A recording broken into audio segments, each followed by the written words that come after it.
This is one of the virtues of Strauss, is he sees, similar to what Bronze Age Pervert is doing, he saw around him in people like Schmidt, in people like Junger, even in people like Heidegger, and to some extent Nietzsche, this kind of reactivity. And he saw that there was some merit to it, and he gives it its merit, and it should be given the merit of being a very real reaction to a very real problem. Where are the works like Bloom's Closing of the American Mind today that really touched on these nerves? It was, I think, a feather in the cap of Straussian's that Bloom wrote that book and was able to address so powerfully and provoke such a reaction. Where is the corollary? Or are we just losing our sense of the compass? I really think this is an important thing that scholars need to take more seriously as part of their work. Hi, welcome. This is the From the New World podcast. Today I'm speaking with Alex Priou, a philosopher, the author of 3 books, Becoming Socrates, Defending Socrates, and Musings on Plato's Symposium, and the interim dean of the Center for Intellectual Foundations at the University of Austin. Oh, and he's also the host of the New Thinkery podcast, which if you enjoy this episode, you should definitely also check out as well. We discuss the role of mentorship and the new generation of politically motivated youth, esoteric writing in the age of new media, and the work of Leo Strauss, Carl Schmitt, and Thomas Hobbes. If you like the episode, the best way to help us out is to let a friend know, either in person or online. That way, you're not only helping us, but hopefully you're helping someone find something interesting and informative. Without further ado, here's Alex Priou. You hear now with all of the Doge kids that they need to gain a real education. And I think there's a genuine truth to that, as fans of Strauss and of Plato. Why is it important for youth to have guidance? I mean, first of all, thanks for having me to talk with you. You bring up Plato, right? And Strauss kind of comes with this too. I mean, he started a school, and he obviously had a great influence over very many smart people's lives and gave them kind of form and direction to their lives.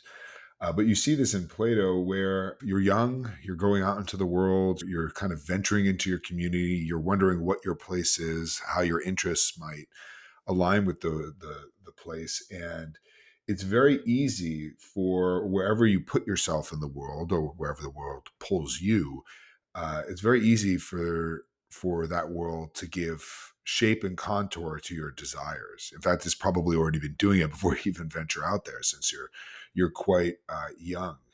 And there is this kind of supposition we have that if we can just find some kind of work or job or task or some kind of purpose within the community that roughly aligns with our own sort of interests, that we'll be happy and flourishing members of our society, and as individuals, all at the same time. But it would be a mistake to simply identify the similarity of your interest to what you're doing as a perfect identity, right? To say that simply because this sort of you could say that the community might be parasitic on your desires, right, and parasitic on your interests, and you can think of so many people who have gone out and they've really found a job that's doing what they love, and then they find that it's not really actually satisfying them, and the reason it's not satisfying them is because often the world, in wanting to maximize or utilize your talents and interests, preys on them, and suddenly the thing that excited you as a kid is no longer fun anymore, right? And you have to kind of rediscover. Say nothing of the fact that this often doesn't exhaust all of our interests. And if you want to be alive to the way in which justice, the just life, the life that's in contribution to the common good, might not be wholly satisfying of your deeper yearning just to live well and be happy, you do need somebody who's very smart, who's thought about this, who's maybe not fully at home in the world or not fully at ease with the world, to help you reflect on the traditional or conventional paths to quote unquote success. In that way, mentorship uh, in the strong sense too. We kind of think of mentorship as like, oh, you're interested in this? Oh, this person is kind of proficient in it. Go talk to him. They'll tell you how to do it. No, mentorship here is way more robust, way deeper, and more profound. It involves talking to somebody who understands you quite a bit and can think about your motivations and help you think about your motivations and thereby reflect critically on them and find a surer, if more difficult, path to happiness and flourishing. That's a really important aspect that you highlight. A lot of young people I know, they're very talented. They see the world as very broken. They don't know who to trust. They think the old order is dysfunctional, if not fully illegitimate. And yeah, they have this tension where they're trying to, I think, cultivate some sort of discipline, some sort of virtue, but the world feels very cold to the touch, and mentorship can maybe be an aid to that. If what I'm describing is what mentorship ought to look like in the highest sense, it's very intimate, right? It's closer to something like friendship, and the kind of friendship where you're critically examining one another and holding each other to account, right? You're sort of looking into each other's souls and saying, "Look, there's much good here, but there's much that needs work, right? And much that requires reflection. That's not thinking clearly about what you ought to do." Yes, exactly, exactly. And before we started rolling, we were talking about the dialogue between Alcibiades and Socrates. Alcibiades, who's this young, ambitious man, here's why it's important to pursue the just life, and he goes into this kind of extensive dialogue. But an aspect that really stood out to me is that Alcibiades, he looks at the world, he looks at the injustice in the world. It's something that's very felt, right? I think a lot of people have this experience of like, oh, these people are like obviously corrupt. These people are like obviously incompetent. Why Yeah. should I care about justice? I believe there's like a line that's very close to this. And not to completely recapitulate and ask for a summary, but like, why is that? Why is that important? The Alcibiades is a fantastic dialogue. It was considered for much of antiquity to be the proper introduction to Plato's works. And I wrestled with why, because it is kind of, it's not like most Platonic dialogues, which are trying to answer a what is question: what is knowledge, what is courage, what is virtue, right? But it's really about Alcibiades' desire to address the Athenians and take the reins of power. And the question is with what right, with what justice does he take those? So he sees around him a kind of incompetence. He senses his own superiority. But Socrates asks him very simply, "Okay, let's take it that you are superior. I look at you and I see an impressive young man. I've been following you, even though you're still quite young. I've been following you for some time now. What's the basis of your superiority? Why are you so certain of your own success, of your own abilities to govern Athens better than anyone else?" And what Socrates does is he forces Alcibiades to give an account of himself, of his possible paths to political power and political success, and he tears them down one after another. Right?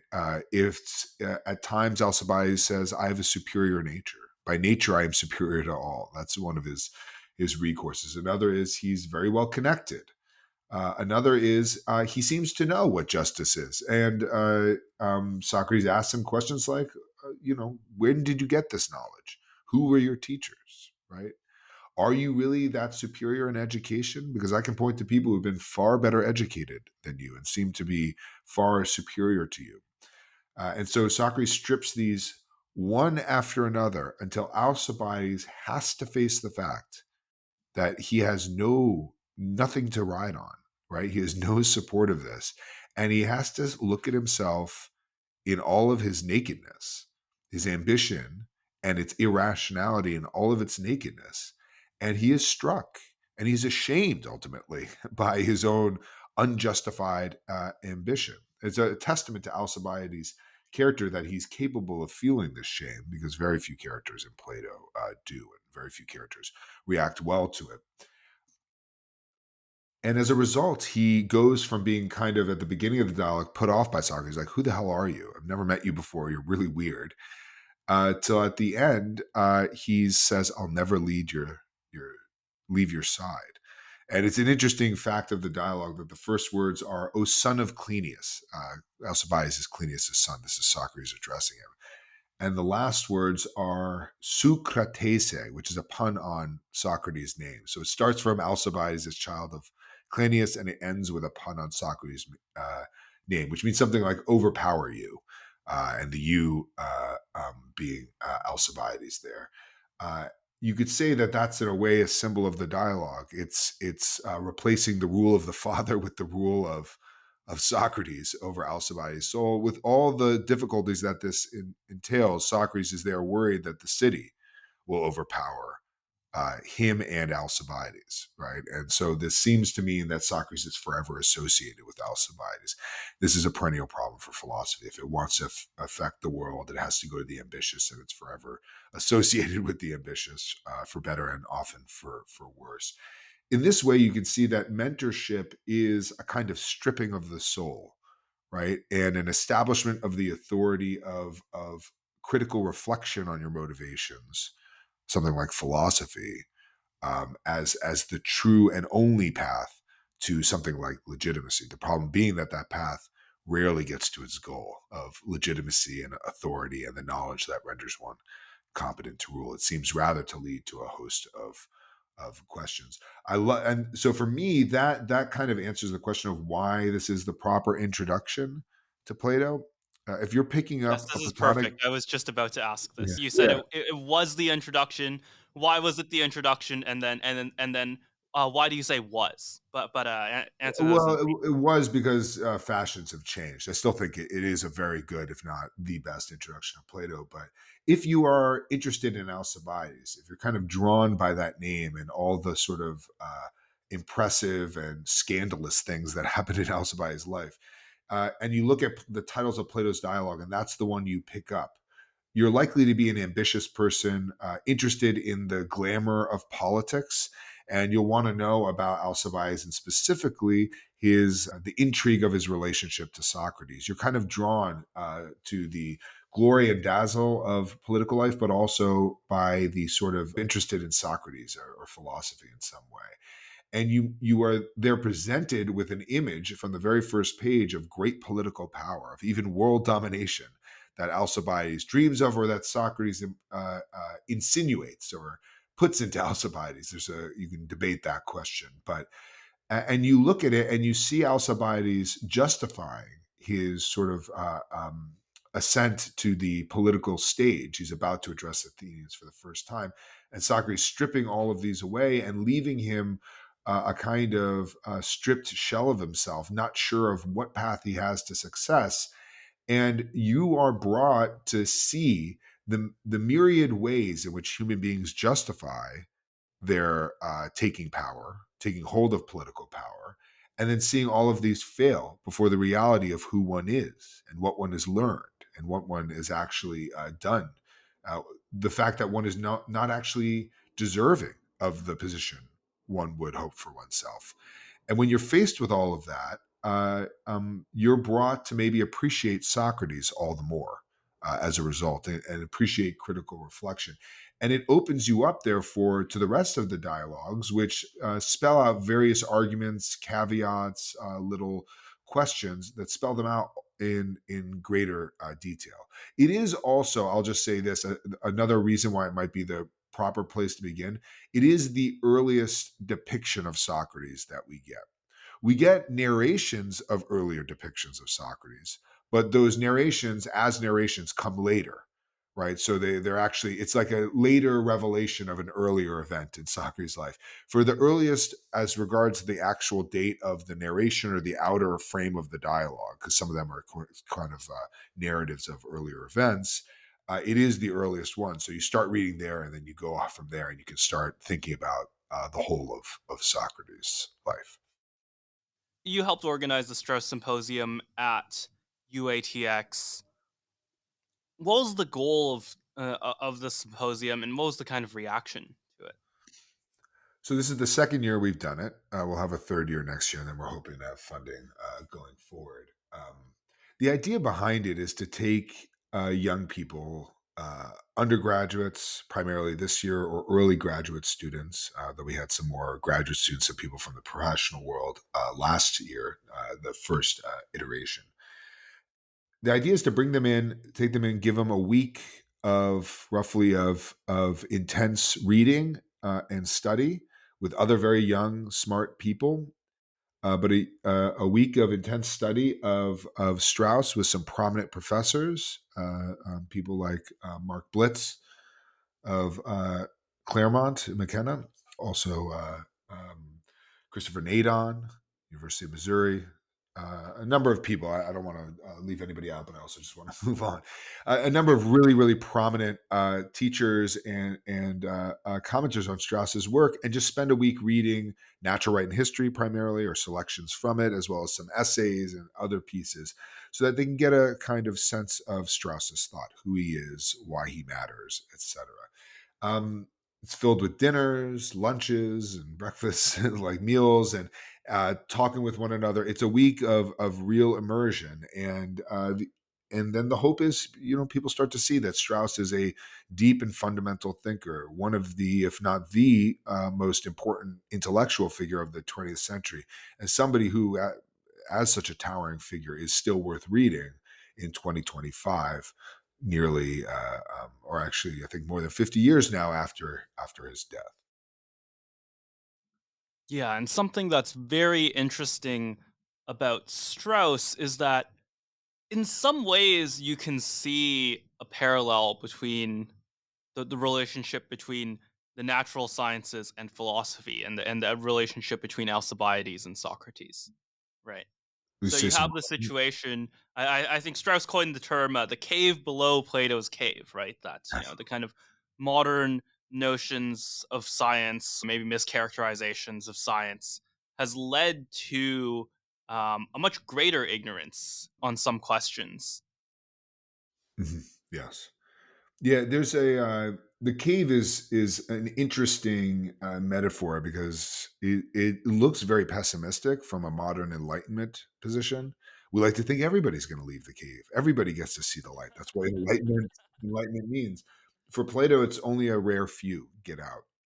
I think the real kind of deeper teaching is that um, about the cave is that I'm not even sure anybody gets out of the cave wholly, right? And there's sort of textual indications of this, but you could say that everybody. The reason the cave is so powerful is that we're all kind of aware about how our opinions are circumscribed by events, political events, and by convention, right? That we look around us and we all kind of believe in equality. We all kind of believe in freedom. We might differ about how to understand those principles and how to apply them, where they do and do not apply. But we're kind of all on the same. And we have a sense that it has something to do with our regime, the American founding 250 years ago. Okay, great. We're all sort of aware of that. That means we're aware of the cave. We're also aware that in sensing this, how we're circumscribed in this way, we're also aware that there's got to be more, right? That people once believed in Zeus, and we now believe in X, Y, and Z, and there's got to be something more going on there, or some deeper sort of investigation. Whether that means that there is a path out of the cave is another thing. One very optimistic thing about the cave is that there seems to be only one road. Once you get up and turn around, you kind of look, there's one road out, right? A more pessimistic view would be to say, well, maybe there's multiple paths and only one leads out. Maybe there's 50 paths. And if we take the wrong one, we'll end up in some dead end somewhere, right? Or we'll end up in a different cave, or we'll go deeper down. Maybe there are multiple paths into the light, and one leads to a desert, one leads to a beautiful field, right? And we might come out. Maybe there is no exit from the cave, or maybe there is an exit, but what human beings do when they realize there's a cave is they dig rather than trying to find a way out, right? There's it, Yes, yes, many so such so cases. and if you start digging, which is what I think the cave beneath the cave metaphor is you end up digging yourself deeper, and you might even be very proud of how deep you've dug, and you might even be proud of how beautiful right? So you can see these like you can see these underground civilizations that occasionally have lived where they have like whole communities underground, and you could even imagine a very beautiful smooth surface with pretty images that you yourself have put up there, and very comfortable living environment and Yeah, HD yeah, you have the fully TVs. automated luxury Plato's Cave. Yeah, yeah, and it's of your own devising, and so it's not just beautiful, but you're very proud of yourself for the work you have done. This isn't just something you find yourself in, and so in that sense, you could say that the cave beneath the cave, or the hole beneath the cave, if you want to call it that, this thing that you've excavated and built, is another possible reaction. And what Strauss is trying to say is you shouldn't be too proud of that. Also, you should actually try to recover the original cave to understand what its contours are. And that means you should try to get out of this cave. And also, you shouldn't be too proud if you manage to get out of that second cave, because you still have to get out of the first one. Right now, if you go to Plato's cave, even if you turn around, you look around, you have to sort of question what the images are, the source of the question, and these people who are holding up these like little figurines and making these noises. And then he says, and then somebody might drag you up. Now, there's two people I think involved there. One is the person who says, "Isn't that thing he's holding up just like the image on the wall?" And you kind of realize where it's coming from. And then the other person is the person who drags you up. I'll suggest there's kind of two images of philosophy there. One is the one that makes you kind of aware, and that kind of makes you aware that you're in a cave and the limits of your conventional beliefs. The other is the one that tries to bring you to full enlightenment. And I'm not sure that the second actually exists. The first certainly does. That's Socrates, right? He's always pointing out how misguided your opinions are, your conventional beliefs are.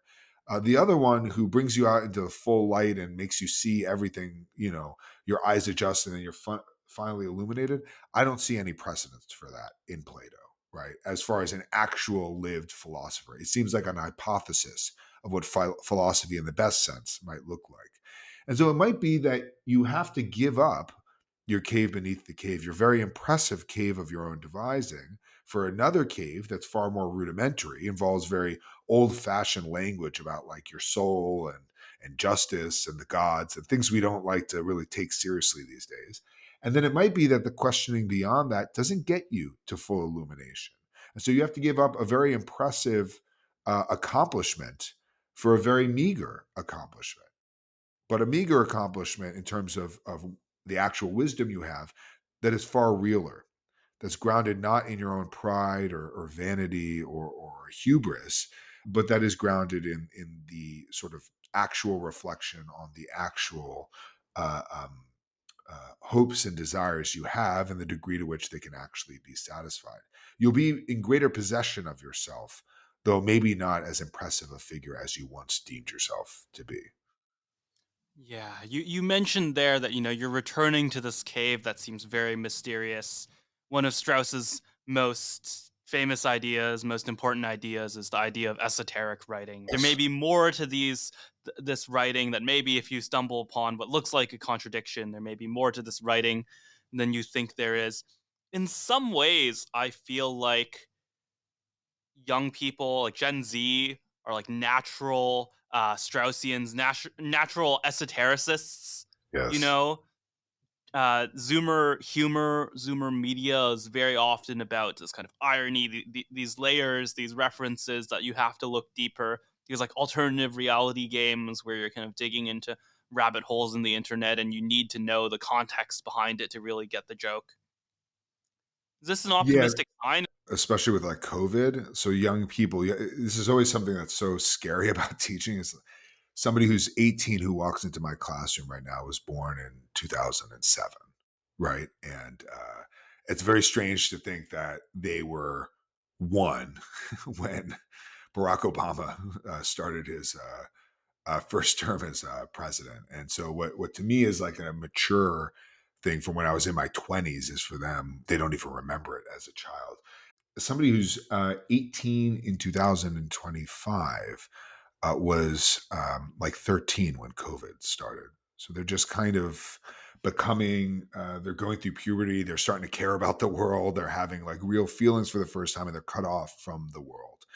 And since 2020, right? For the last 5 years now, it's crazy to think it was 5 years ago, but for the last 5 years now, there's been a kind of going hypocrisy, right? There's been a sense that we're told one thing when another is true. And this has always been the case, but it's way more obvious than it's ever been. And you've been asked to pay lip service to something that you don't actually believe, right? Whether it's an ideological thing. And so you go from in 2020 these riots that you weren't allowed to call riots, right? You had to call them mostly peaceful protests as there's flames in the background, to now Yes. being able to say that's all BS. That was all BS. And so when that's your formative years from 13 to 18 is the quashing of dissent in 2020 to now just the floodgates opening to this ability to say things you couldn't, you thought you'd never be able to say again 5 years later. If that's your sense of the world, of course you're going to be palpably aware that sometimes people say things that they don't believe because they don't want to get in trouble, right? That you just want to try to get along in the world and you're not going to give up the possible hope of like owning a home and happy having a family, like attaining these good things simply because you want to criticize, vaccines or something like that, right? So there's been a kind of greater permissiveness. I think young people now are very much aware of the way in which politics asserts itself over your speech and forces you to say things you don't believe. And so when Strauss talks about esotericism, of course it makes sense. Now, the way Zoomers do it with their memes and everything is in a very, very small way. I think you always have to situate these teachings about esotericism within a larger context, not just of trying to save yourself, but also trying to educate others. And that means to get them to reflect on their beliefs because it's not simply the fact of the matter that now that we've kind of let our hair down a little bit in 2025, is not simply a fact of the matter that we're somehow beyond the problem of esotericism. No, the problem of esotericism has to do with the very nature of politics itself, right? These young people might be more close to something like partisans who are forced to hide their speech because of the hypocrisy of one side, but there is always an hypocrisy in politics that has to do with the very nature of politics to lay claim to providing you a good and happy life, but it can't because the standards for that are much too high for anything like law or political governance could ever hope to achieve. To go back to the example of Alcibiades, if justice is ultimately good, and for it to be good, it needs to provide your good as an individual person. And that means what's good for your soul, to actually provide guidance to you and help you to live a good and happy life. Politics, whoever's in power, whoever's crafting the law, needs to make those laws in such a way that they will satisfy and guide each and every soul in all of its different concerns, upbringing, questions, etc. Right? That's not going to happen. Justice, it seems like, is more at home, not in the political community, or justice in this sense of providing the good for the soul would only be achieved with people who really know you, with friends and mentors, right? And so it's always been the case that parents offer extra guidance to their children because they know that the community only can do so much. In the deepest sense, this is a reflection of a deeper sense of mentorship and guidance that involves actually getting to know somebody. And so friends are often the best point of guidance because you can really get closer to them. So my caution to Zoomers in this way is that don't think that because you can speak more freely that suddenly you're beyond this question. The tension has to do with the tension between political or civic education on the one hand and a liberal or philosophic education on the other, and the fact that the one can never become the other. Even liberal education, as you find it in committed universities, is not really hitting the mark, even though it's much closer. What we're talking about here is a far deeper and harder to achieve sort of education. That's rare, even if you take it seriously. That's rare to actually come by. Yeah, I think that's a point worth dwelling on. Alex, there's all of this, reform. We can say things again. We can tell the truth again. It's American glasnost. What do you mean? I still have to worry about esotericism, and I still have to worry about hidden meanings. What other hidden meanings could there be?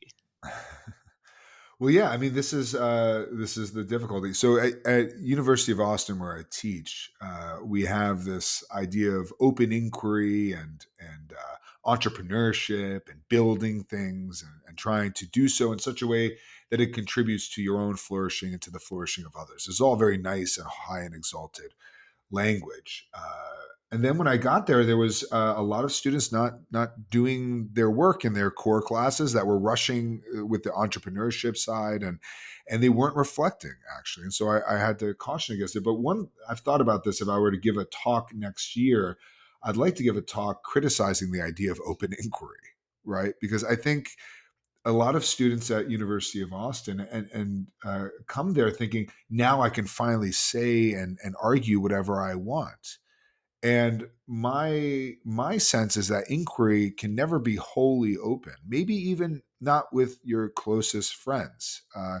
That on some level you have to play your cards close to the chest, precisely because education is always starting from a certain point and going in another direction, right? In the direction of the truth. And you have to take that viewpoint seriously. You have to sort of massage these opinions and think about them from that perspective. In that sense, it's never just open.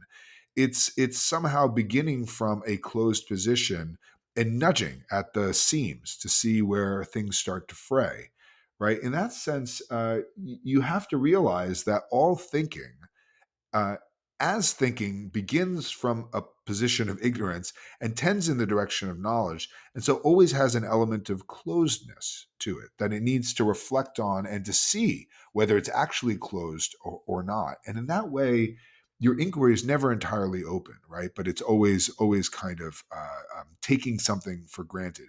If you're alive to that, you'll realize that even in an institution like my own, where you are obviously much freer to argue and discuss things, I go into class and I teach Plato, and I have only so much time to cover a lot of text. My students don't know Greek, right?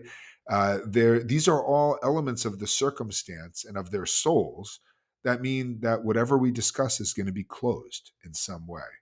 And we can push in the direction of openness, but you have to sort of take that for granted and know that there are limits to what you can say and to what you can accomplish in your time. Yeah, the thing with the cave below below Plato's cave is that you dig up, you finally see a little bit of light trickling down, and you think, I've done it, I've escaped the cave, Yeah. and then you're still there. I'm struggling to recall as you're saying this. I was struggling to recall how I really came to this, the experience of this. The closest thing that comes to mind is uh, drawing upon a different uh, Plato dialogue, the first dialogue of Plato's laws, of the laws of Plato. And this is a very famous dialogue. It opens with, "Are your laws given by God or given by man?" The moment um, the moment I think one of them responds and says, of course, Well, yeah. given by God. Um, the moment that's how they respond, you know that you're in a different situation. You're not quite in a situation where you can just say anything because even if you're just narrowly focused on, persuading these people about the goodness of the law and the right law, you now understand that there is blasphemy. There is going through too far. This is a kind of negotiation, and you can't fully be just esoteric and just say everything if you not necessarily because you'll be persecuted, but just because do you want them to get there? Do you want to bring them out of the cave, or do you want to just mouth off? I think I came to this before reading the laws that when I was younger, and I've always had a very bittersweet relationship with it. I think the feeling for me is just that it is profoundly unfun to engage in this kind of negotiation, to kind of acknowledge that people are in this state of ignorance, or have in some ways their own god-given laws, and it's just a very difficult truth to accept. I'm not sure if you have advice on that, for me or for So anyone else. yeah, so about the laws, let me say a couple things to help provide a little context of what I think is. It's the only dialogue, that and the epinomis, which comes after it, but it's the only dialogue in which Socrates is neither present nor is not present at all. There are other dialogues where he doesn't speak very much, like the Timaeus, the Sophist, and Statesman.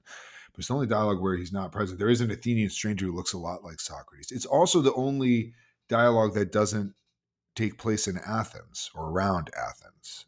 It takes place very, very far away, right, in Crete. I tend to think of the laws as Plato really coming into his own. Socrates never left Athens. What would it be like if he left Athens? The closest you get to kind of pious old men like Clinias and Megillus is Cephalus in the Republic.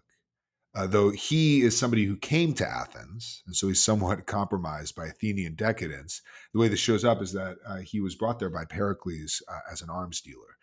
And so he's racked with guilt. So he's a pious man racked with guilt. And so he's having apparently these nightmares about being tortured in Hades or whatever. And so he pays money, does his sacrifices, and now he can sleep well. He's doing all right. He can sleep well at night. He's not haunted anymore.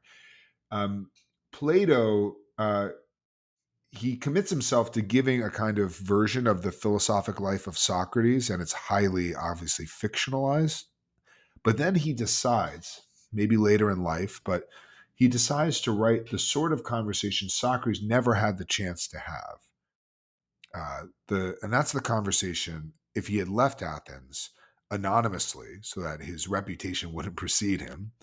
And he found two older men and they decided to talk about law. And the first few books of the laws is Socrates kind of massaging Clinias and Megillus to a position of greater acceptance of Athenian openness, right? So it's not full decadence in the way you see in Athens, but there is a justification of drinking, right? And a kind of intoxication. They don't actually drink, but they kind of get drunk on the speeches a little bit, which is what you often see in Plato. And there's an openness. So one way to think about what Plato is doing there is he's showing how something like Socrates or Socratic philosophy can be achieved in a non-Athenian context, in a context that is governed not by this sort of easygoingness about the laws that you see in Athens and this kind of rampant impiety, right, and innovation going on, but among peoples that are not inclined to innovate, that take their laws and their divine support seriously and therefore want things to largely stay the same. And it's no accident, therefore, that the laws became, for many medieval thinkers, a kind of guide for how to make philosophy safe in political circumstances where they were guided by far stricter religion or revealed religion. And so it's interesting. Plato's like, okay, I'm going to try to recast this for non-Athenians, and it worked. It kind of seemed to work actually, and to have a kind of afterlife. And the laws, you could say, therefore, gives us a far more powerful image of what it looks like to try to think freely under very unfree circumstances. The Republic seems far more relevant to our circumstances because we do live in a decadent society that's addicted to innovation, that exercises a kind of democratic empire in a way, a democracy exercising hegemony, at least, if not outright empire over other states. And it produces certain longings in young people that you see very much on the stage with Glaucon and Idomantus in that dialogue. All the same, these are some of the ways in which you might start thinking about how to read Plato and how to apply Plato to one's own life. I would suggest to the other, I think, question that you were sort of dancing around at. I would suggest that there's actually something quite joyous in understanding these constraints. I had the experience. I've written a few books now. The first book was a kind of updated version of my dissertation on Plato's Parmenides, and it is like many dissertations on Plato, it's taking a 40-page dialogue and it's writing 120,000 words on it, trying to spell out what's going on. And it is trying to be as exhaustive as possible in crafting a kind of overarching reading of this dialogue. Um, and I challenged myself after that to try to write things that are a bit more condensed and a bit more provocative as a result. I don't try to explain everything, but try to point to an overarching narrative or trying to point to all the basic puzzles of the work and how to start thinking about them and where you might what are some of the possibilities you might have to wrestle with in thinking about them. So offering guidance but not answers, right? Not strictly speaking answers, though intimating answers. And I wrote a book on the symposium, musings on Plato's symposium, that is made up of 49 short aphorisms and just on the various parts and puzzles of the dialogue. And part of the reason I wrote a book of that style was in thinking about attention spans of people nowadays, of the kind of reading they want to do, and even very serious people, attention spans, limited time that people have. It struck me that part of the reason people like Twitter, they like Twitter threads and things like that, is because they can read something in about a minute and a half, and then as they're driving around or they're going about the day, they can chew on it, right? People like podcasts because while they're cleaning their house or they're driving around, they can kind of listen and kind of pay more or less attention as they're going along and get something out of it that they can chew on. Same thing with Twitter. I think people are sitting around waiting for their friend to show up, waiting for their DoorDash to show up, and then they can kind of process something for a few minutes, but then it can kind of sit with them. And so it struck me that this was remarkably similar to the aphoristic style. And so that an interesting or good book on Plato, or any good book in general, might want to be made up of not of 7 to 8 page sections or something like that, or 20-page chapters, but of 1 page to 4 or 5 page aphorisms on a specific topic that can then be dwelled on. Nietzsche is incredibly popular nowadays, I think, for this. But Yes. Nietzsche wrote over a Beyond good and evil, century yeah. ago. Yeah, he wrote over a century ago, and a lot of his references are not our references, right? And so you read Nietzsche, and you're like, oh, I got to go read Goethe and Petrarch, and I have to go read Aristophanes, and that's a good thing to have to go off and read them. And or I have to hunt down an aphorism that's touching on some of the questions today.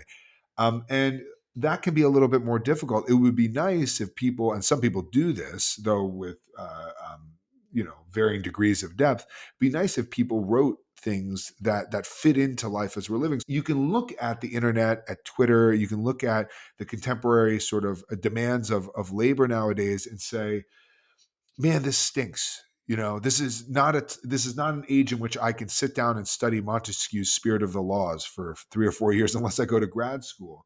Well, that was a book written for a certain kind of readership that frankly doesn't exist now, except for in the academic community. This is not That's something that like a one of the founders who has people taking care of their estate can sit and read in his leisure time for hours a day. We don't have that as much unless you're extremely wealthy. And so what are young thoughtful people going to have time to read?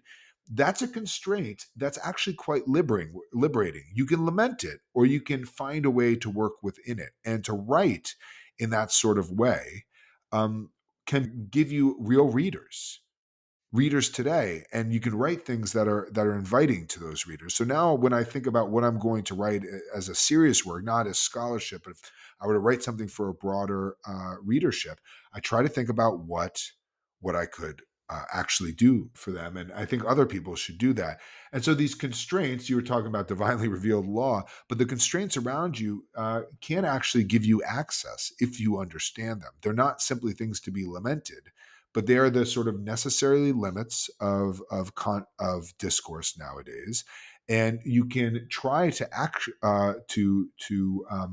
optimize your writing for those contexts, and therefore gain readers and gain friends. I'm sorry, I've been infinitely distracted by this. Who is that in your background? Oh, that right there?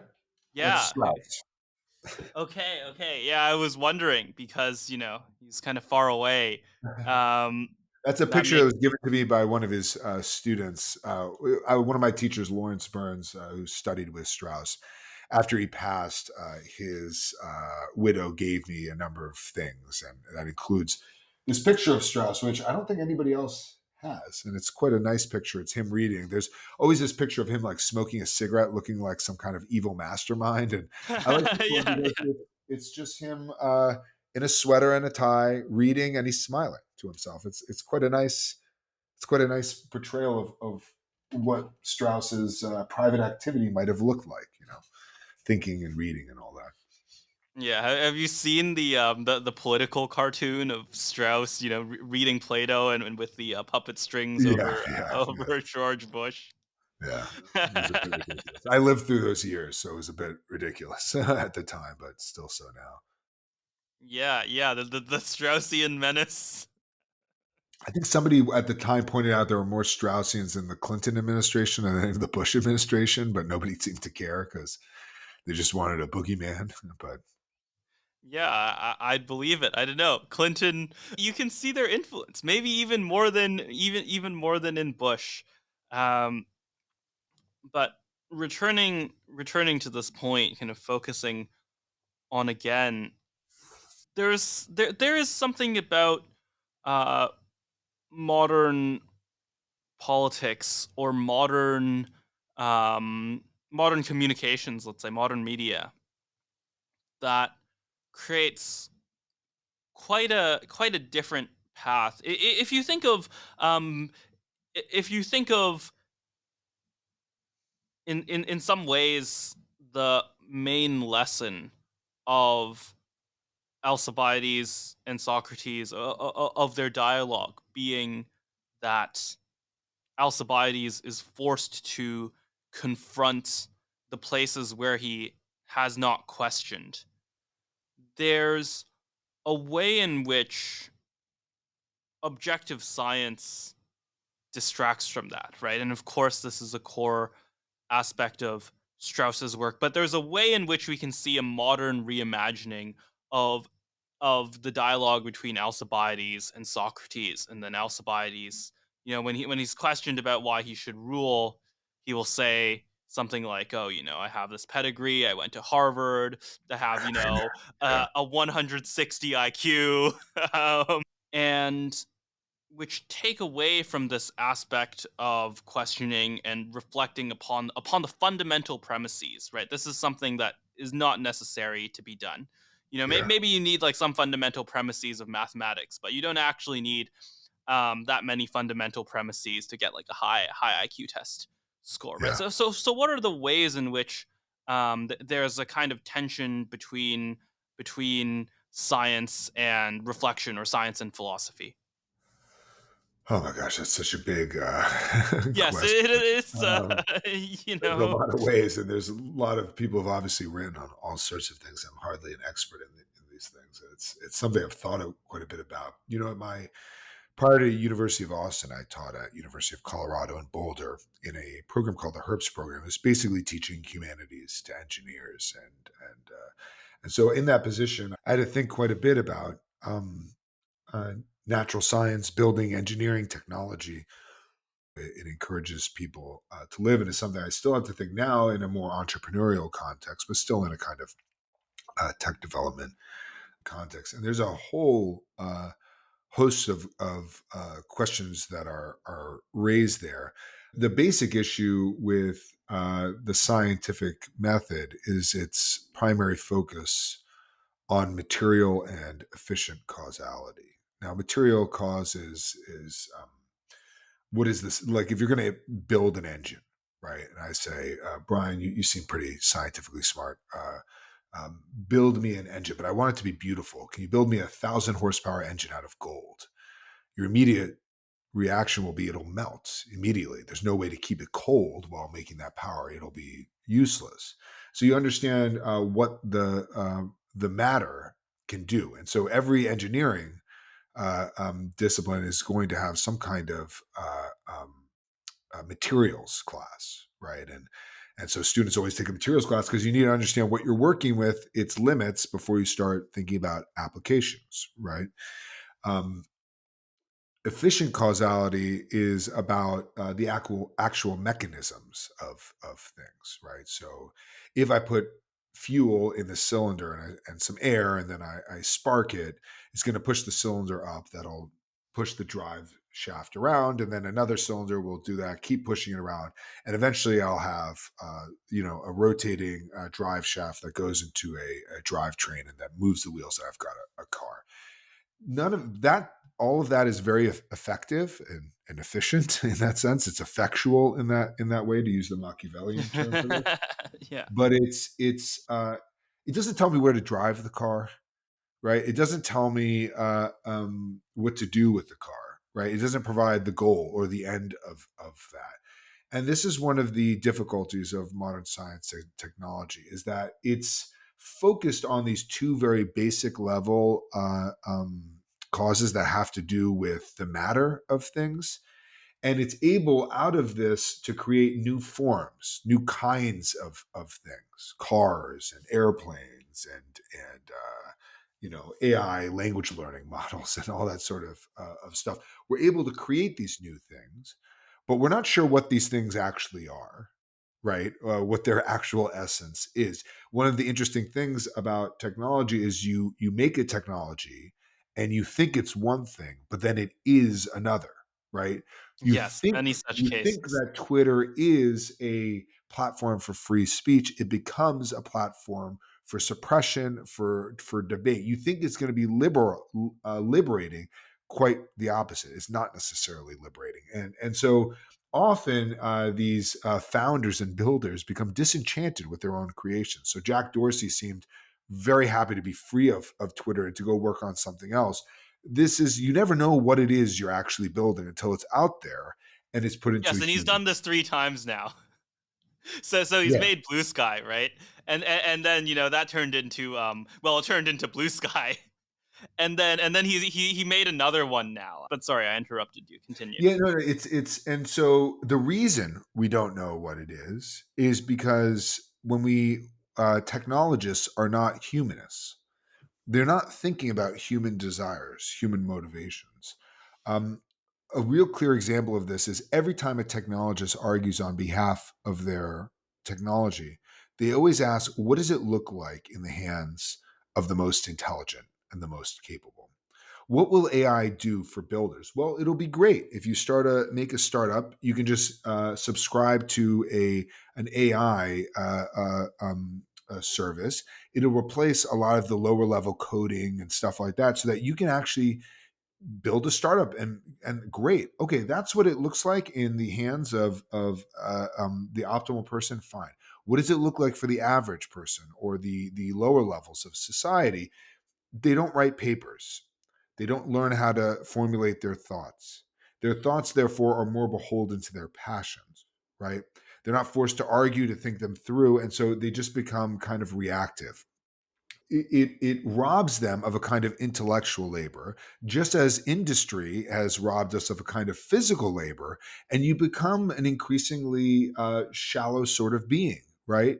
And what do? You sit at home, you get food delivery, you watch Netflix, you never have to interact with somebody, and you become a kind of blob person who just kind of satisfies their desires and then dies.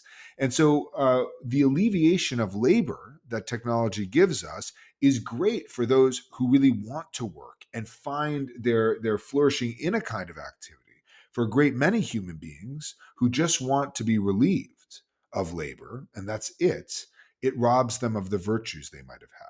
Right. It robs them of the sort of the independence and the qualities they would have been forced to develop.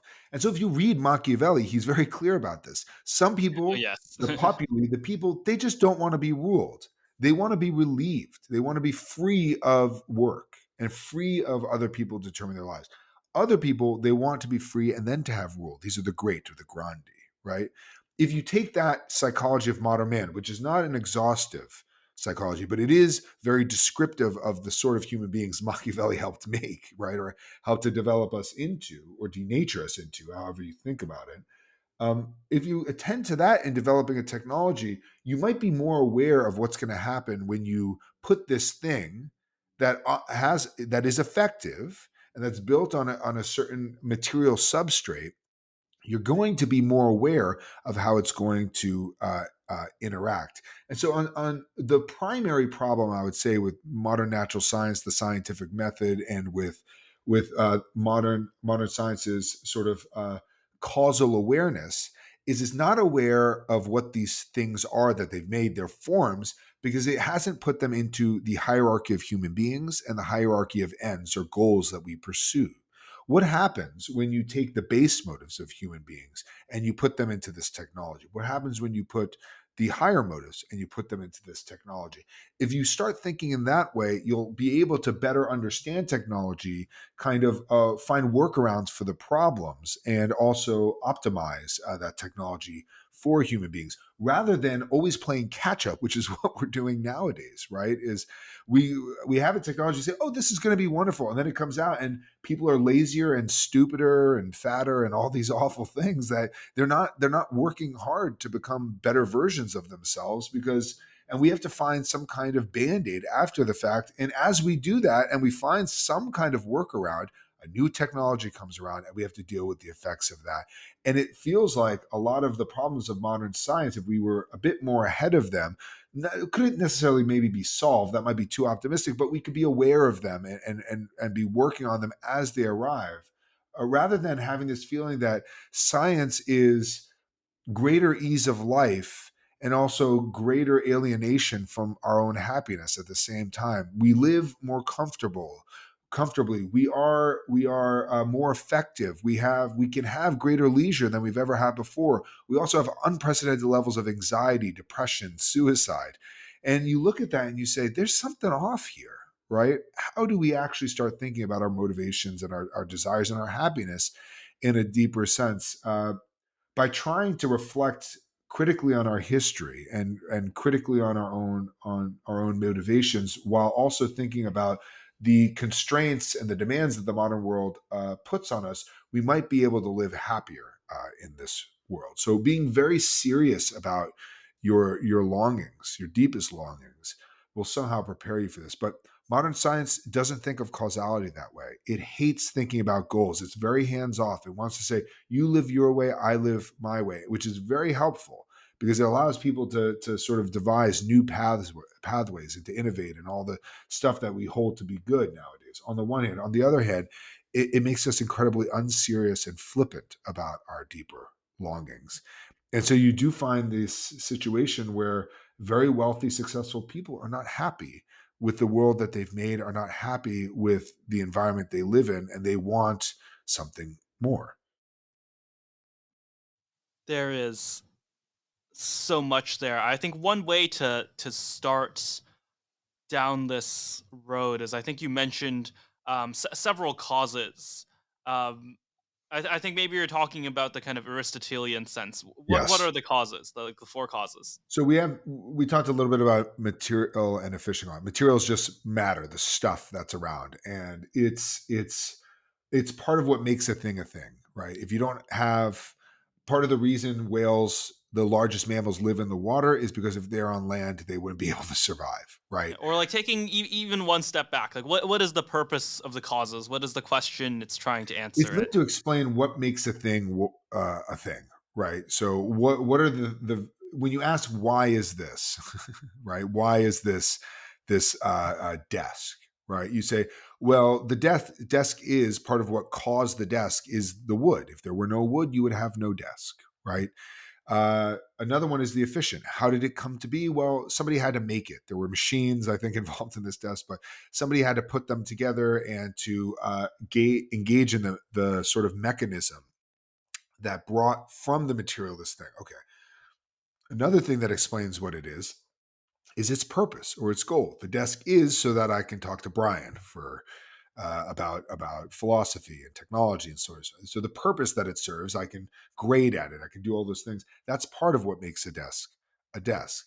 And the last thing is the form of the thing, which is the sort of structure. So the desk has a flat surface so that things don't slide off of it, right? And it has legs so that it rises above my lap. And It possesses a little nest for my plugs for my computer and my phone and things like that. And it has a certain form based on its purpose, based on its material, etc.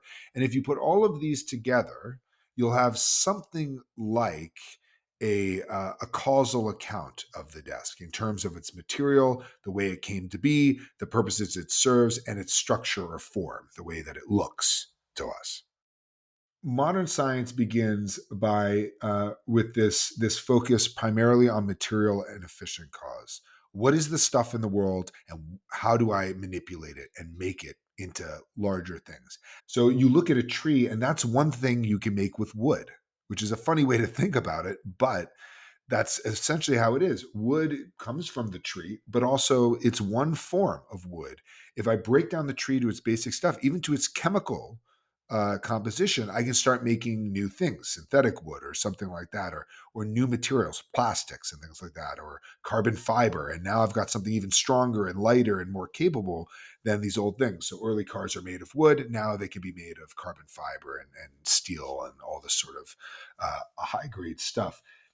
If I'm able to do that, I can start imposing new forms. So instead of taking the tree as a tree, I take it as a compilation of matter and efficient cause that made this thing come about. I break it down to the basic stuff, periodic table of elements, let's say, and I break it down to the basic mechanisms, how I can start linking those things together into complex molecules. And suddenly I can make new substances and I can make new forms. The forms are not just given to me the way they are under Aristotelianism. The things in the world admit of greater variety, and I impose them.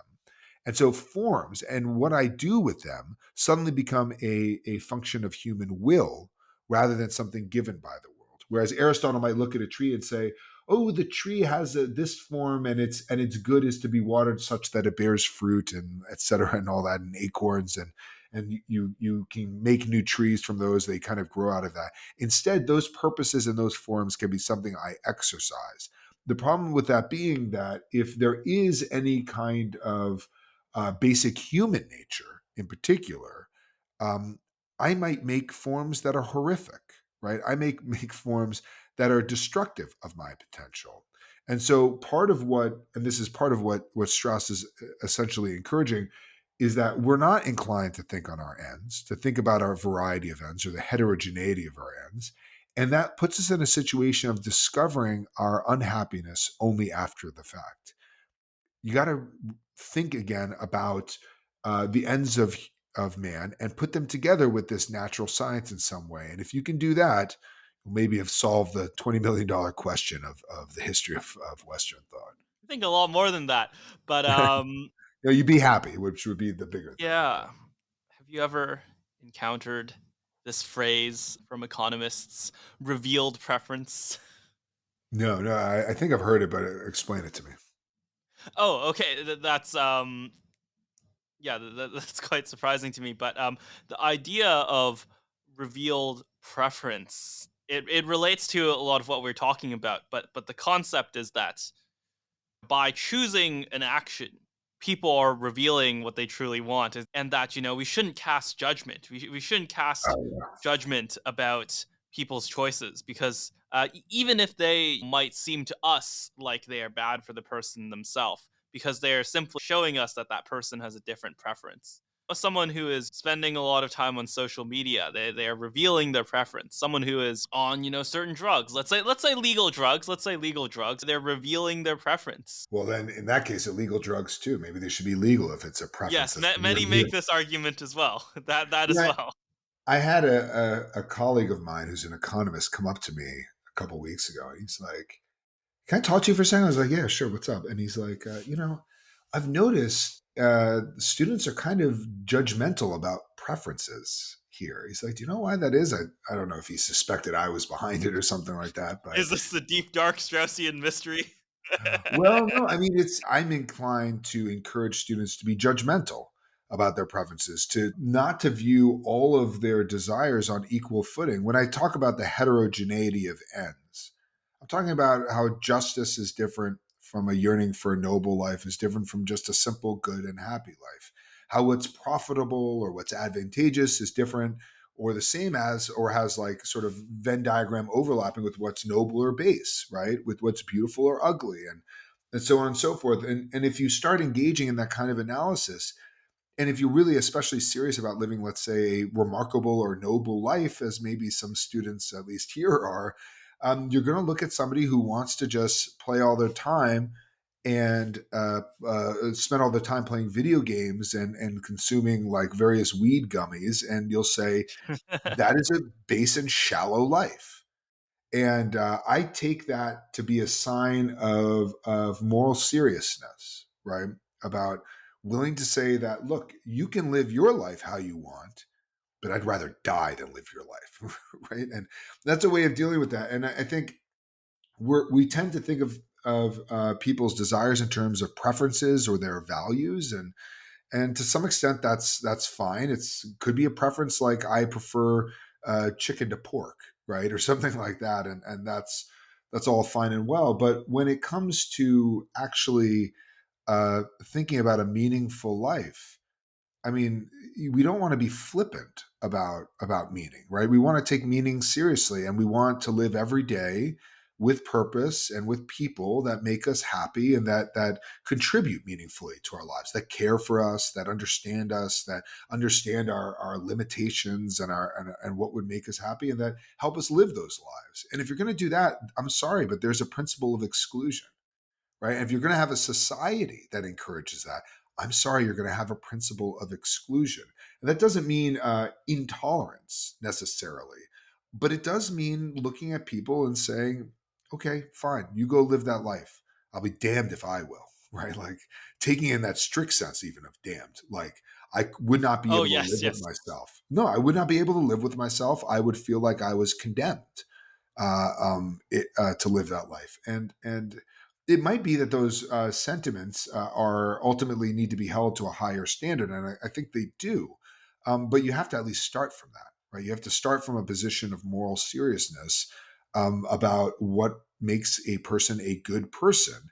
And I would suggest that economists maybe need to take something like virtue a little more seriously, and need to take something like the human longing for meaning a little more seriously. And they might respond and say, well, there's preferences, and then there are these higher order things. Well, higher order things might make certain preferences intolerable, right? You might need to actually take certain things off the table when trying to live a serious life.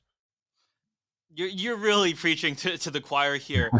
I think that there's been a turn where a kind of legal pluralism that was really about the controlling of um, state religion and the controlling of war.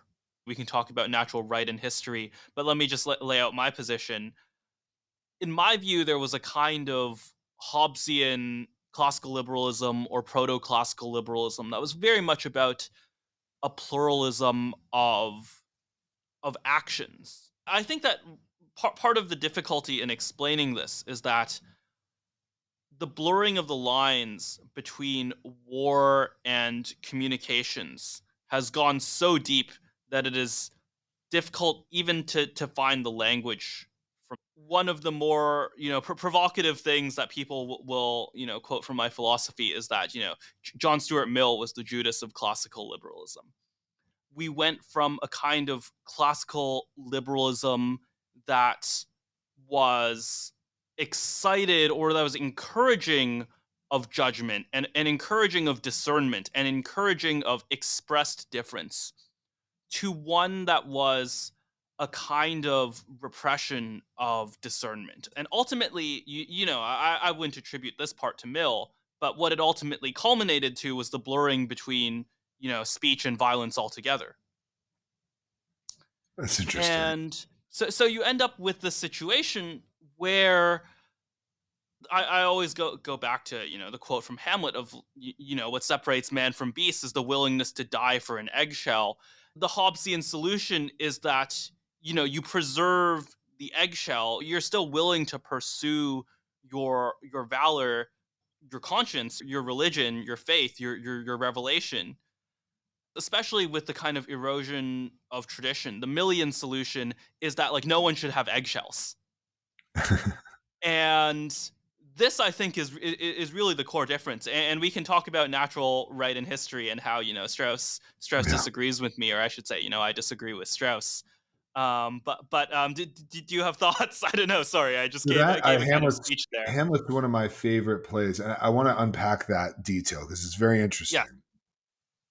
Prior to the eggshell line in that same soliloquy, he says, "This is the final soliloquy in Act Four." Um, he says, "Examples gross as earth exhort me." And what's the example? As big as the earth, an eggshell. So I think you have to keep those two lines in mind, which is somehow a man being willing to die over an eggshell, to die over a plot of land not even big enough to bury them, he says, right? That's the biggest thing in the world. That's as big as the world is the human commitment to the small. Now the problem is he's wrong. It's pretty clear that Fortinbras in going against Poland is not actually after Poland, but it's an excuse to come back and maybe try to conquer Denmark. So originally, Fortinbras was going to go and fight against Denmark. He's coming from Norway. He's going to go down into Denmark and he's going to fight them. And Claudius, Hamlet's uncle father, he sends back and he cautions Fortinbras's uncle and says, Your nephew should not be doing this." So he comes back. Fortinbras is drawn back by his uncle. His uncle chastises him and he gives him some money to go back out and fight against Poland. So oddly enough, Fortinbras is now fighting again, but now with greater resources. And so he goes off to Poland, but then he comes back at the end of the play, apparently uninvited, and just comes into Norway. But he waltzes right in because nobody's fighting because the domestic affairs are in such disarray that nobody's looking at foreign affairs. So what I think Hamlet misses there with Fortinbras is that they're not fighting over an eggshell. They're fighting over something quite big, Denmark, and that he thinks that human ambition is to be willing to die over an eggshell. I think what Fortinbras shows us is that human ambition is to turn your eggshell into an egg, let's say, into a chicken, perhaps even into a whole flock of birds, into maybe it's got a kind of stretching yourself out and expanding. And this is as politically, it's imperialism, which is what's going on, right? Denmark seems to have established a kind of empire. It's had a war with England that England seems to have lost. There's intellectual commerce over to Germany at Wittenberg. There's also travel over to France. That's where Laertes is going. There's all kinds of influences over in Poland, etc. The world is becoming more global. There's foreign markets, we find out. There's new technology. There's a kind of rapidly expanding world. And Hamlet is trying to think about how to defend his father. He's not thinking about how to rise and expand his own sphere of influence or to kind of intellectually sort of expand his realm. And so, what I would say in response to your thing is, okay, there isn't a way we're committing ourselves to an eggshell. We're committing ourselves to a small part of the world. But we should also be, on some level, committing to seeing in the small the potential for the large, right? And that's in a way what's going on with Alcibiades. Kind of bring it back to that. He starts yes, please off do. as Socrates addresses him, "O son of Cleinias," which is a diminutive form. It implies he's not yet his own man, right? But he's somehow still derivative. And throughout the dialogue, you see all the ways in which Alcibiades is derivative of his birth, derivative of his connections, derivative of unimpressive host of leaders in Athens. In all those ways, he's derivative. Socrates strips all this and he finds something really interesting in Alcibiades, this kind of openness, this sense of shame that he might have tried too early to try to rise to kind of political promise. And guess what? That's what makes Alcibiades actually interesting. Out of this eggshell, he finds something of profound significance and interest that we can all still learn from 2,500 years after the actual Alcibiades actually lived, right? Um, and so my sense of things would be we tend to think of the reaction to liberalism and the reaction to a kind of indiscriminateness of ends as trying to recover this kind of cave in a way. And sure, you want to do that. Another way to think about that is to take yourself as a given, take your commitments as a given, and to try to find something of profound significance within them.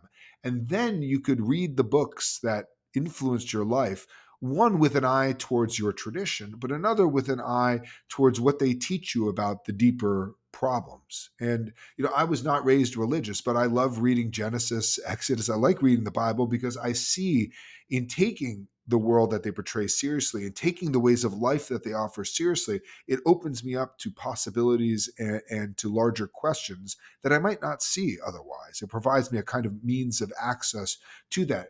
I don't mean to make this instrumental. Part of it is to say, who am I and what am I? What kind of, I've been taught these texts or I've been taught in this tradition, and it lends me to a certain life on the one hand. On the other hand, so I can read it and therefore understand myself and live a fuller version of this, but I can also see its limit and how the larger questions that it opens. And that's, if you can pull that off, you'll have gotten out of the Hamlet problem, which is he's trying to justify the narrow. The narrow is already there. You have to accept the narrow. The trick is to find the breadth and the profundity and the depth in the narrow. That is not actually as narrow as it seems to be. It's not an eggshell, right? Poland is not an eggshell. Denmark is not an eggshell. Denmark is an empire, right? And there's something inherently desirable in what it's figured out. The I was just thinking about Ernst Junger's essay, Total Mobilization. And what's interesting about that is he's wrestling with America's successes in World War One, and which would become similar to its successes in World War Two. Its ability to mobilize citizens and industry around some sort of common military purpose.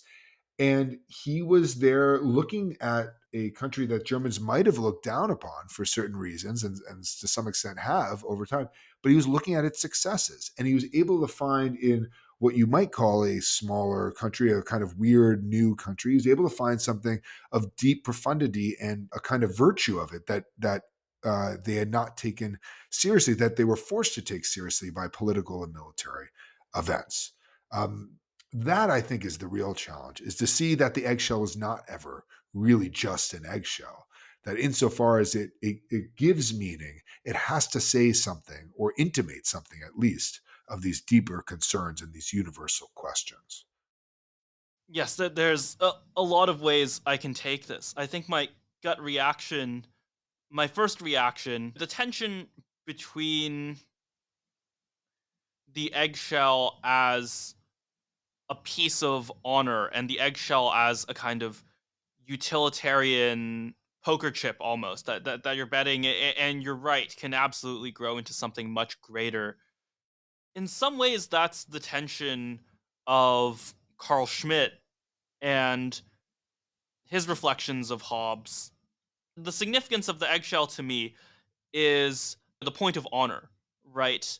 The eggshell itself is is sacred, but the point to me is that it is a kind of piece of revelation. It's not subject to the kind of rational musings of others, right? In some ways, it's the eggshell because other people may believe that it's, insignificant, but it's significant to you.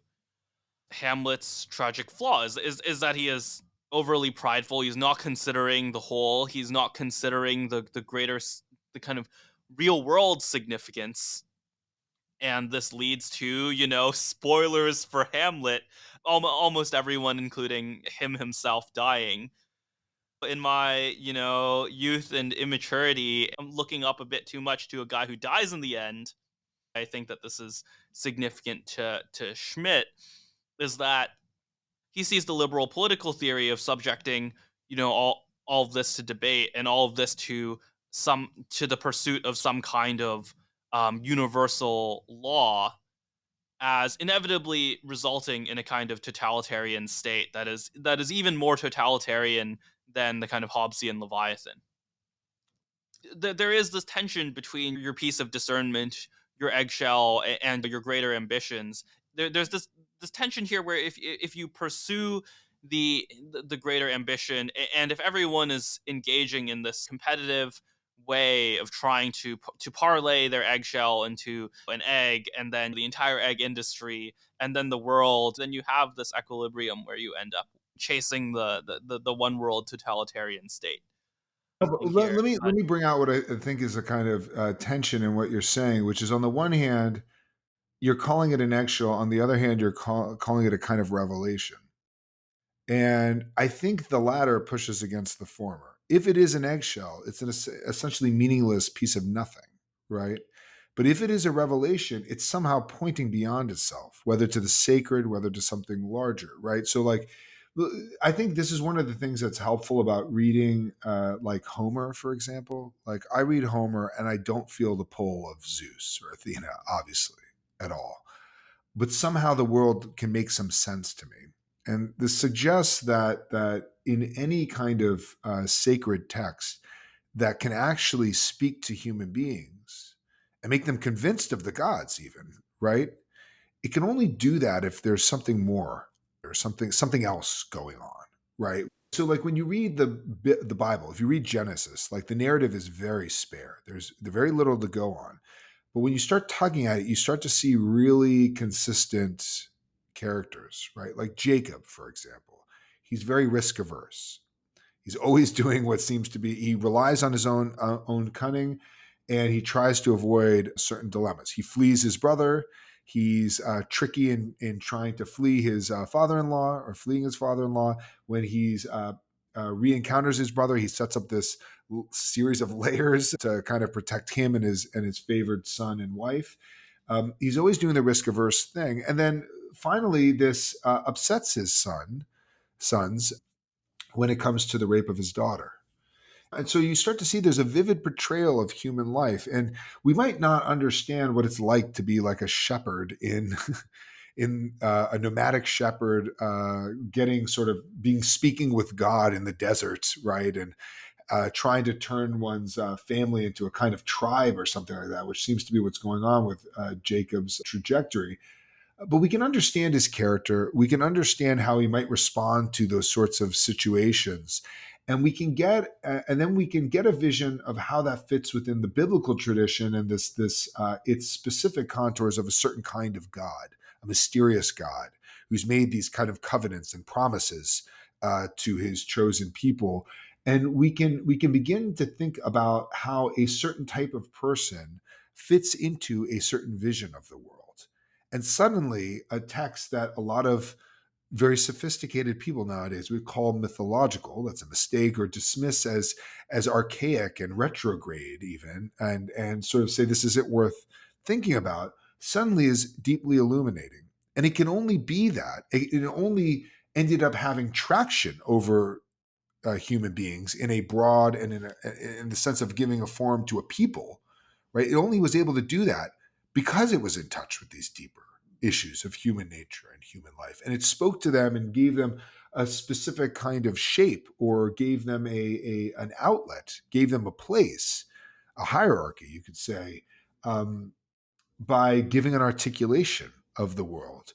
And that hierarchy and that articulation are worth serious consideration. Maybe you'll never believe that this God is the one and true only God, and you should have no other gods beside him. You might not actually follow that law, but you can understand it as a possibility and something worth really thinking about. And if you take it as a possibility, you might start to say, huh, who knows what happened all that time ago in a desert? And suddenly, this eggshell, this thing you're willing to dismiss, comes to have profounder significance as a way of life, and as one that might actually have grips on you. yes, I think there are great parallels between this kind of unveiling, this kind of greater significance. Can I now? Can I tie this back to Schmidt? I realized I forgot to cover one thing. Yes, Can, feel yeah, free.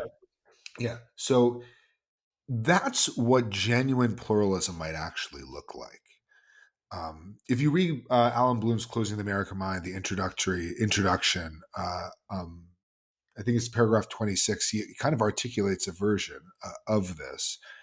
Um, Liberalism, to go back to Schmidt, this idea that it is kind of totalitarian, it's totalitarian in its lack of seriousness, in the fact that it wants you to reduce all your deepest convictions to mere preferences and not to assert them as having binding on yourself and maybe even binding on others. And the problem is that liberalism makes its lack of discernment binding on you, and it forces you to not take your commitments or anybody's commitments seriously. Genuine pluralism, a regime of multiple traditions, might require looking at those traditions and saying, how might they actually be true? Can I actually refute these traditions? Or is there some way in which I'm just living in a time where I don't take it seriously? Really excavating and doing this kind of archaeology and thinking about these texts as having a kind of bind. That's what real seriousness about other traditions looks like. Instead, what we do is we transform them into kind of baubles of our liberalism. When I lived in Boulder, Colorado, there was this store I would always pass, and it was like a kind of like a hippie store. And so it had all these like tie-dyed Buddhas and Mhm. Buddha Yeah. bongs and things like that.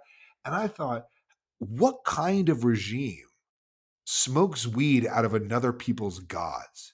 Do you go when you go to Buddhist societies and you see a Jesus bong where you're smoking weed out of his head or something like that, I mean, it's utterly perverse. Yeah, Um, try that with Muhammad, see where that gets you. what's that? What's Try that? that with Muhammad, see what happens. Yeah, it's not going to end pretty for you, right? Yeah. Yeah, but there's a kind of, and obviously this has to do with some of the tenets of Buddhism and how nihilistic they can seem, and therefore how amenable they are to these certain. You're not doing it out of Jesus, even in the West. Though often people smoke weed with pages of the Bible because it's so thin, right? So maybe it's not that uncommon, but yeah, when you look at that, you realize, oh, this is a feature of our way of life, and far from being open, it's incredibly flippant and even disrespectful. And okay, we see that with foreign traditions, and in our kind of liberal tolerance, we say, okay, maybe we shouldn't be smoking weed out of Buddha, or like looking at Buddha tie dyed through a black light or something. Maybe there's something disrespectful. It's also disrespectful to your own traditions, right? To be that dismissive, and this includes the Christian traditions, whatever traditions, Jewish traditions, to act as though these are just kind of whatever, right? And we treat them in an easygoing way.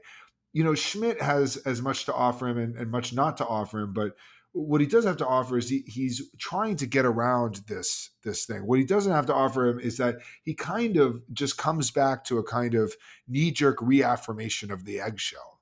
What I want to suggest is that no, the eggshell is more than an eggshell, and it always is. And you have to sort of take it seriously its in its primary form. This is what it means to get back to the original cave. You have to somehow be willing to say that the original cave is superior, but still something to ascend from, that it has to point beyond itself.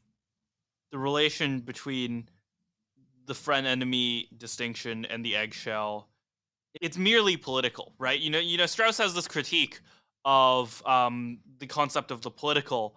It's not merely a political problem. That famously the critique is like stylized as Carl Schmitt is still too much of a liberal. The substance of that critique is that he's thinking about the flaws or the contradictions of liberal political theory without touching liberal metaphysics, right? Without touching the nature of reason and debate. I think I agree with you on this point.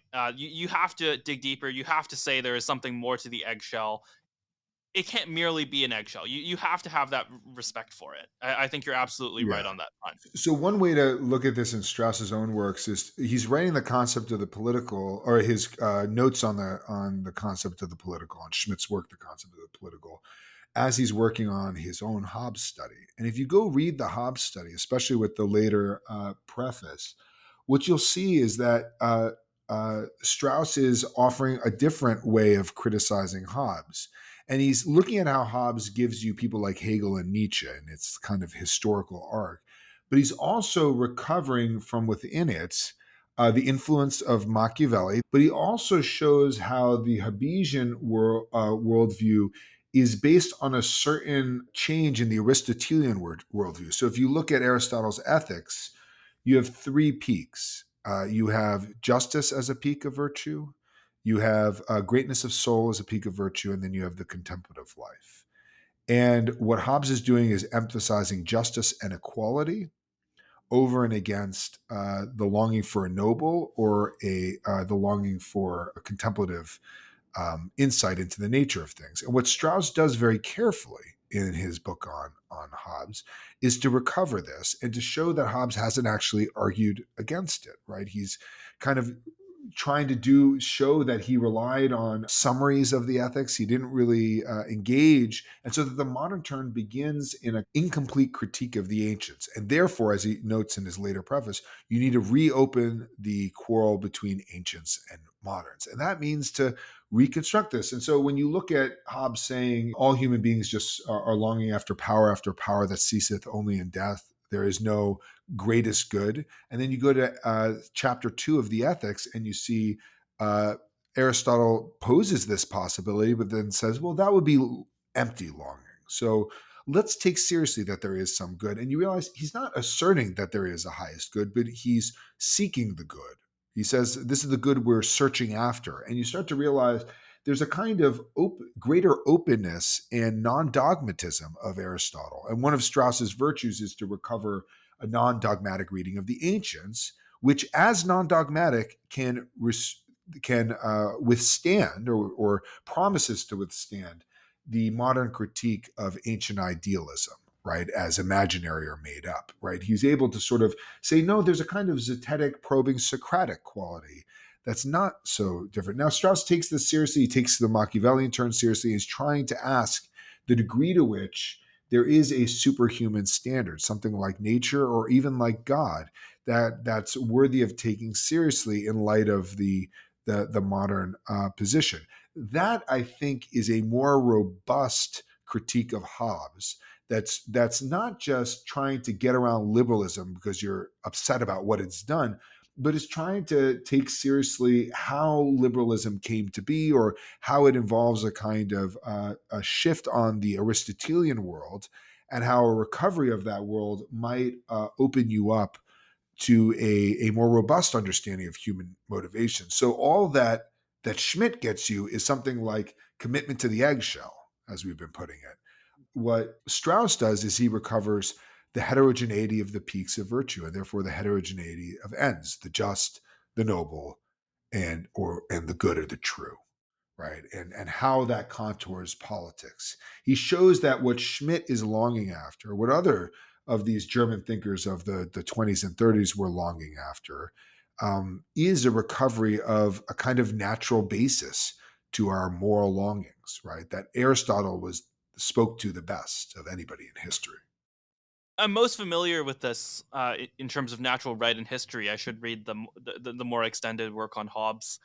Um, It's but extended, but to my knowledge, but it's earlier. But if you want to see how Strauss is wrestling with the same problem as Schmidt at the same time, it's really valuable to be thinking about them together. I think in trying to understand his path of thinking, you want to understand how he goes from his early work on Hobbes to natural right and history, and then he has this later essay on Hobbes in what is political philosophy, and you'll want to put those all together. But if you want to see how he's what he's writing as he's responding to Schmidt and how he's dealing with the same problems, you got to read that work. It's among the most readable and therefore popular works by Strauss, among non-Straussians at least.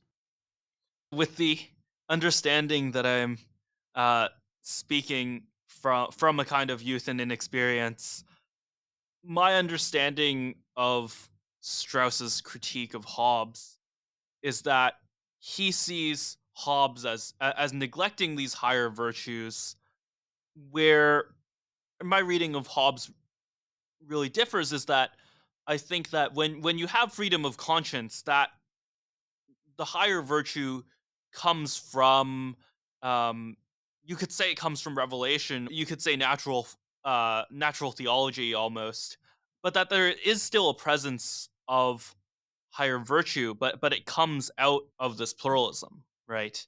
So this is my big contestation. Have you ever seen? Have you? This is a deep cut. This is a deep cut. There's this Japanese manga series later turned into an anime called Monster. Do you know about this? No, I grew up in the age in which anime was It was kind of on the fringes coming in and getting more popular, but it never took with me. Okay, understandable. The arch antagonist in Monster, it's a very philosophical work of art. He is the Nietzschean Overman. This guy Johann, the person with the most agency, the most will to power, and he has this line: "The only thing men are equal in is death." And this is seen as, this like character defining. This defines his Nietzscheanism, and it's very curious to me that this is in many ways a restatement of Hobbes. That, when Hobbes says we are all equal, he says man is equal in that although some have greater body and mind than others, all men are capable through deception or conspiracy to kill another. In some way, he is saying the same thing as this, arch Nietzschean villain. The thing that men are equal in is death. That's something that's very hard to contest, right? On one hand, I really respect the critique given by Leo Strauss. I do have a great respect for the ancients. We are talking about this. We are spending more than 2 hours talking about this, and at the same time, I see a political system which has a kind of separation of higher virtue and survival as critically important. To mix metaphors, we all understand not everyone's coming out of Plato's cave. We all understand that this is a virtue that is only going to be pursued by some, um, and that the governance of the state, there is going to be a layer of abstraction, of separation between those two things. I think that is important, and that is possible without the full discarding of those greater values. That you can believe that they can still come in the form of freedom of conscience and in the form of revelation, while still believing in the Hobbesian political system as it is described. Yeah, so I mean, this is a difficult question. There's countless things written on liberalism and how to how to ennoble it, right? And Yes. one way to reformulate your question is freedom of conscience equivalent to faith, like in the deepest sense, right? If I'm understanding my faith as an act of freedom that's trying to reconcile my conscience with the world, that seems to presuppose or take off the table certain faiths, certain kinds of, you don't even want to call them faiths, right? This is the big problem the right likes to point out. Like, how do you have a nation of self determination and free sort of self legislation in the United States, and then also people who believe in Sharia law and that it ought to apply to everyone? Yeah. What happens when those who don't share your faith are infidels and you take that very seriously? And that the way of dealing with infidels is a kind of forced conversion, right? Whether we're talking about like the Spanish Inquisition or we're talking about jihad, right? I wonder whether the Habesian system might require something like Protestantism. If that's if that's the case, then we're begging the question, right? Because we're saying this is a solution, but the solution requires the framework of the question actually just shows that the question needs to be formulated again and in a more radical way, right? The answer is not an answer, but a restatement of the problem. If that's the case, then you have to dig a little bit deeper. I mean, one of the interesting things about Hobbes is if you take this justice. So we're equal in that we can die, but he actually says we're equal in the fact that we have a fear of violent death.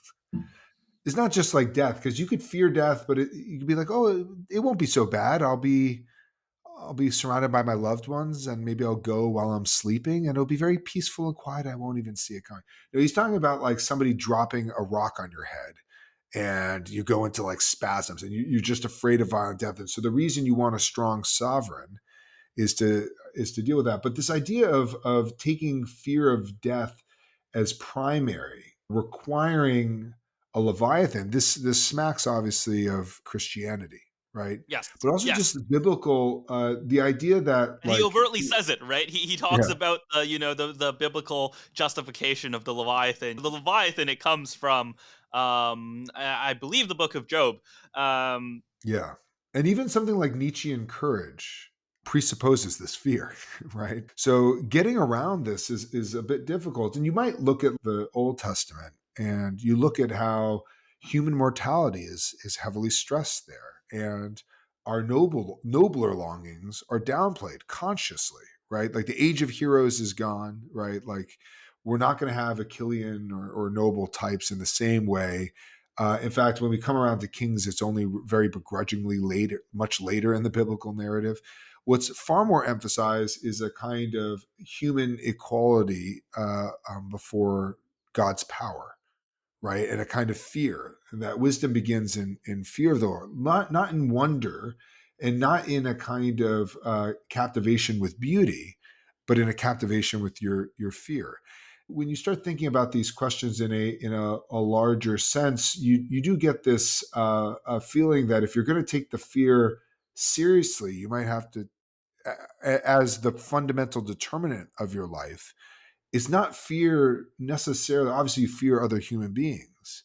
But if you are really struck by your mortality and you want to be ushered through your mortality, what you really would want is not a Leviathan or the sovereign. What you'd want is God, right? You'd want a God who integrates your life into a larger historical narrative, into a providence over many thousands of years, if not longer.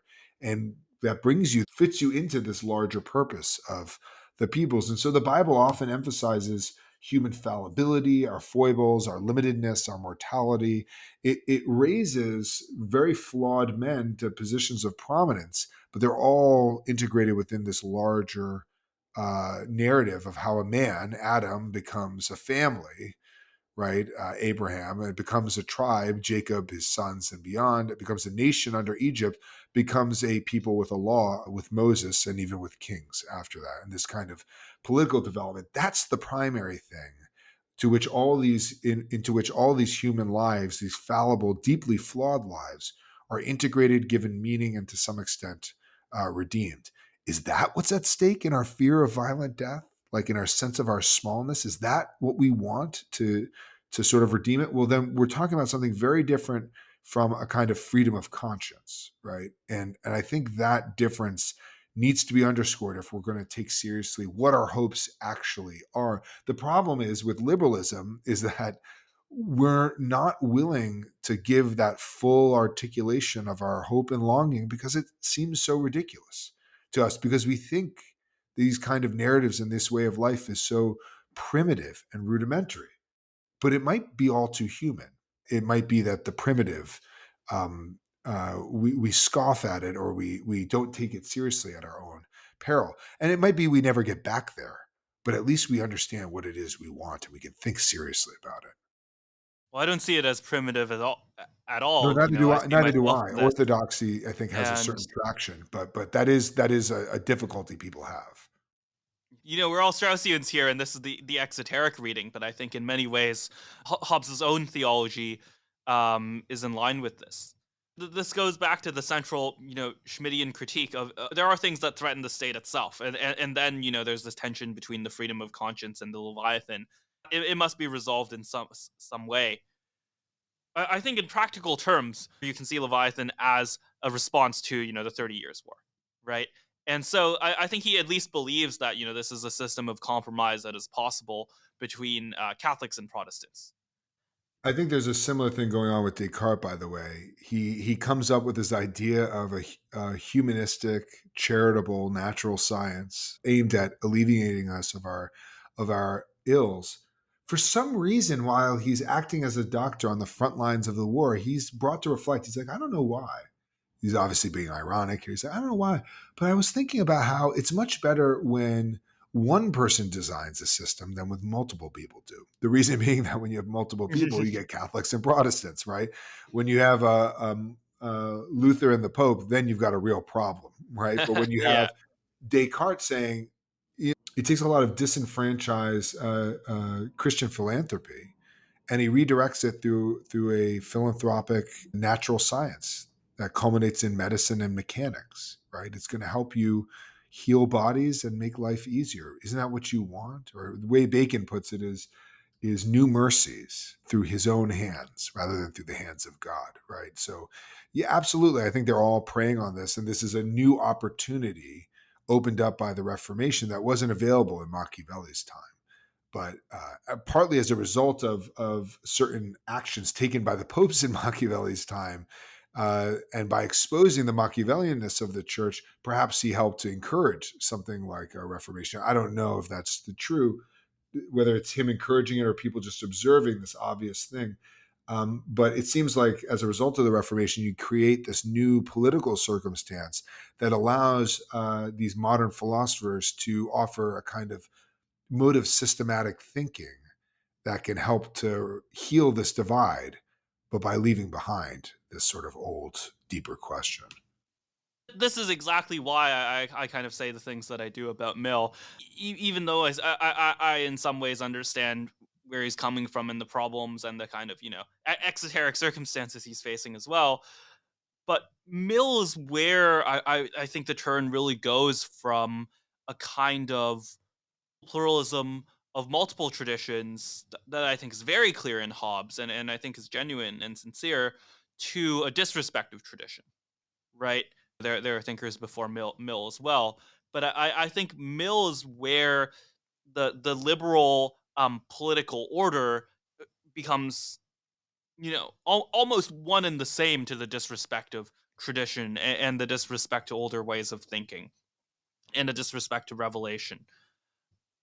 This is kind of the big open question that I'm trying to pursue. There's often this critique of, actually, of the people who call themselves classical liberals today, that they just want to go back to the 90s, or they just want to go back to the 60s. And one of the questions that I'm trying to answer is that can we go back to a kind of Hobbesian version of classical liberalism without going down the Mill route, and while maintaining, many of the criticisms raised by Strauss and by Schmidt. And I honestly don't know the answer. I'm trying. I'm trying to figure it out. I'm trying to make it work, but I just don't know. I mean, this is such a difficult question of what the future holds. I mean, I recently wrote a review Yes. of a book, and I ended this review as on the place of technology within Republican politics, what it could look like if it were properly ennobling. This is the Technological Is this Republic the by Alex Karp? Yeah, yeah, yeah. the Alex Carr book. My sense of what makes that book valuable and interesting and why it should be taken seriously is it is considering the possibility of ennobling politics, but it begins engaging with in a kind of twofold inquiry that all modern human beings have to, which is look, modernity is not a unified thing. It is full of different modern philosophers. Their thought is describing while also giving form to emerging institutions and features of our life. Insofar as they attain some degree of fame, they're definitely giving form to our life and inspiring people to act in a certain way and to view their lives in a certain way. All of that is true. But one of the difficulties is that it feels like every 20, 50, 100 years, whatever it is, new parts of this tradition become more emphasized than others. And so, one of the things I think one has to do is engage in a kind of genealogy of the current situation, right? Yes, Um, absolutely. and so, one of the things that I think is interesting is to think about the relationship between state and these sort of global economic corporations, right? These actors, and there are features of Descartes that are really interesting here, and then there's features of Hobbes that are really interesting here, and thinking about the two of them and how. So, but when you do that in order to get a sense of what are the forces driving our world, which ones do we just have to accept as part of it, and technological innovation is one of them. I think it's driven obviously by the fact that we're engaged in uh, insane amounts of deficit spending that require growth, and growth requires innovation to make labor irrelevant. And this is having all sorts of negative effects. But I don't know how you do this with while avoiding economic collapse. Maybe the Doge kids will do it, but I'm I'm not trying to get too hopeful about how the what's the results are going to be. It's so early still, but when you look at that, you have to accept certain necessities, and something like a sort of maybe a tech oligarchy is just the only way out of this, and you have to accept it.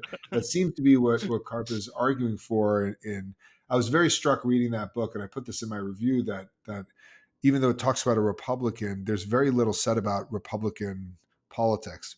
Very much said about Mm, how yes. technologists ought to organize themselves, and this suggests that there might be a little sleight of hand going on here, whether intentionally or not. But at the very least, I think what you have to say is you have to take certain givens, you have to engage in the genealogy, see what possibilities are open, while also reflecting on the fact that just because you have to accept certain aspects of the regime as perpetuating themselves or becoming more and more powerful doesn't mean you have to take them as definitive for how you live your life or how you view the good life. And so I think one way to think about what the future might look like is you engage this genealogy to understand how it's limiting.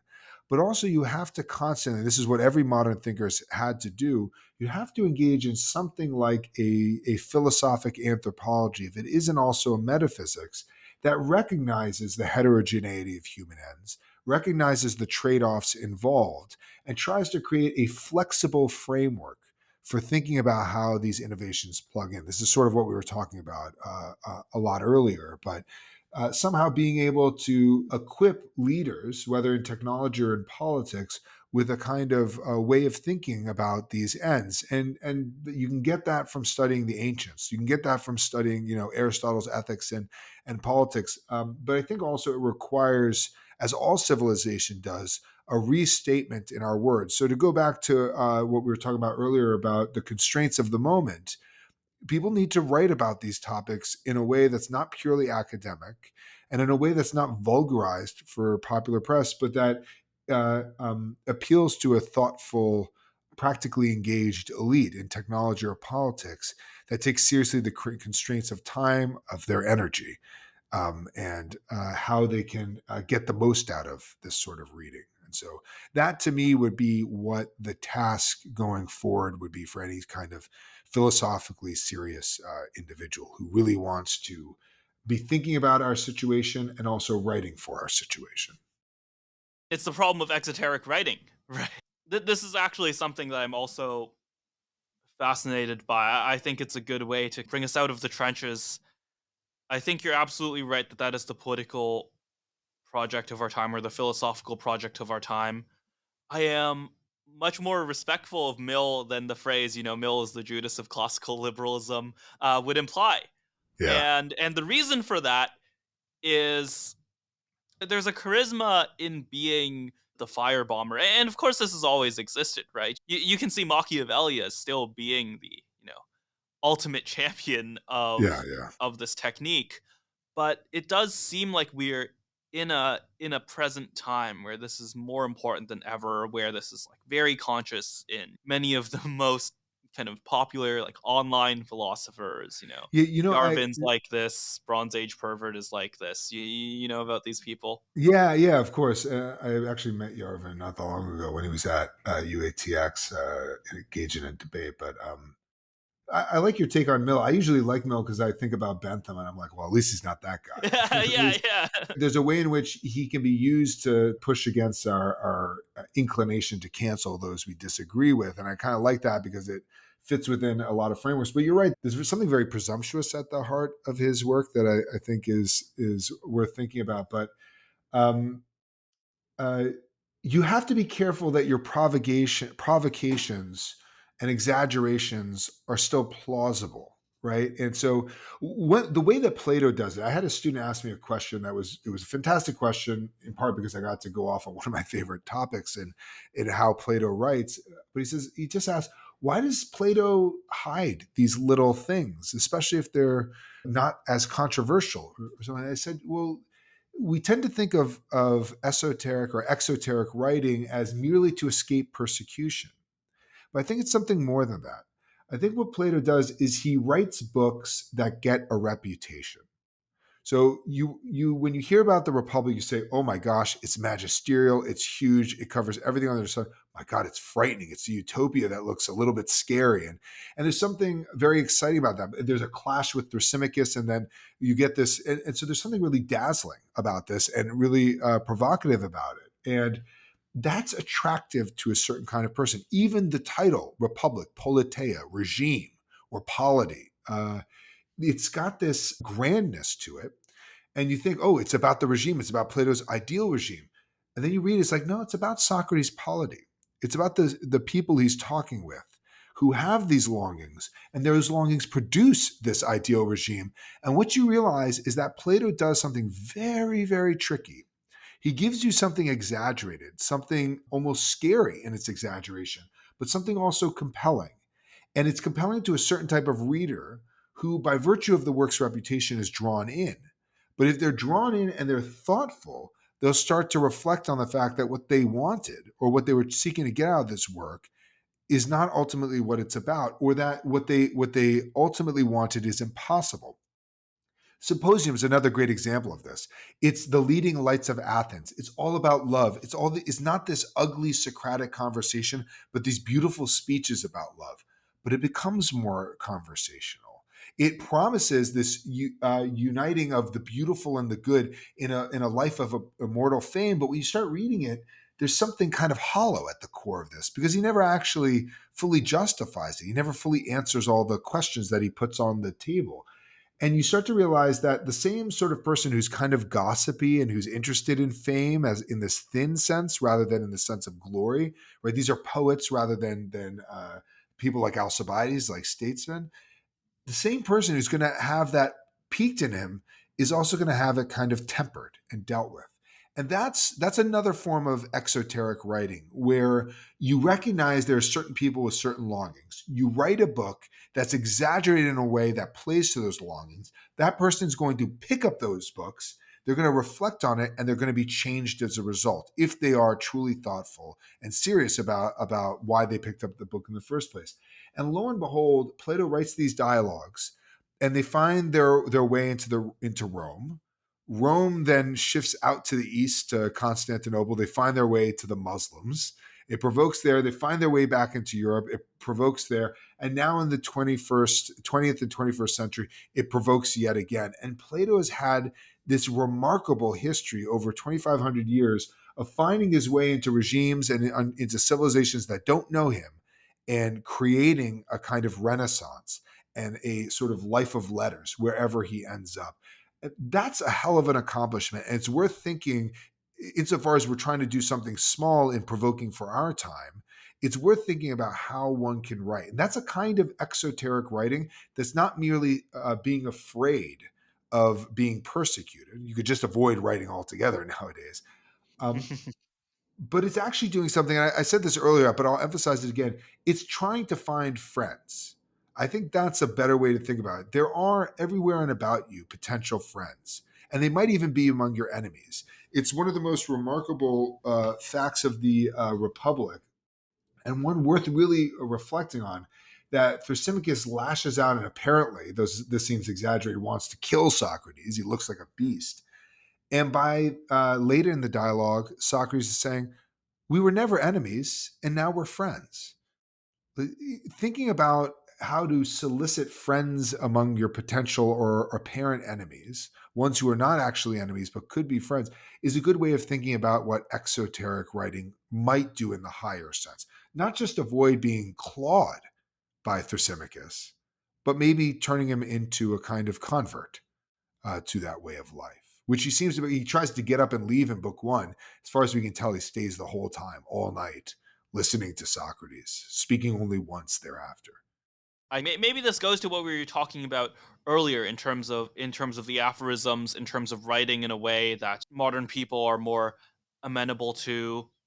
I really appreciate your wisdom about the way that Plato goes about it, creating this sort of archetype of the kind of desire that someone is trying to satisfy when they're going into the symposium. I really appreciate that.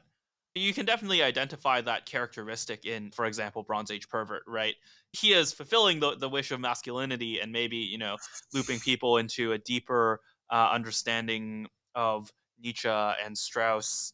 To some extent, if you are like if you're on the path of thinking and something's provoking you, like Nietzsche, which it did for me when I was an undergrad. I loved Nietzsche, and I engaged in all the delusions that come with getting into Nietzsche. Undergrad Like, experience, Nietzsche. yeah, typical. But then you gain reflection on it. He never really got past that. I was struck in his dissertation when I was reading Selective Breeding that he said he formulated his ideas when he was like 20.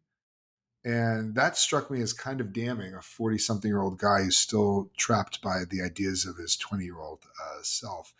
But there's a kind of, it's fairly obvious, I think, that the reaction to liberalism, to the fear and the comfort desired by liberalism, is a kind of courage and riskiness that Nietzsche speaks to. What Bronze Age pervert is doing is, from a philosophical perspective, is a very obvious trick that I think ought to be moved past in the direction of deeper levels of inquiry.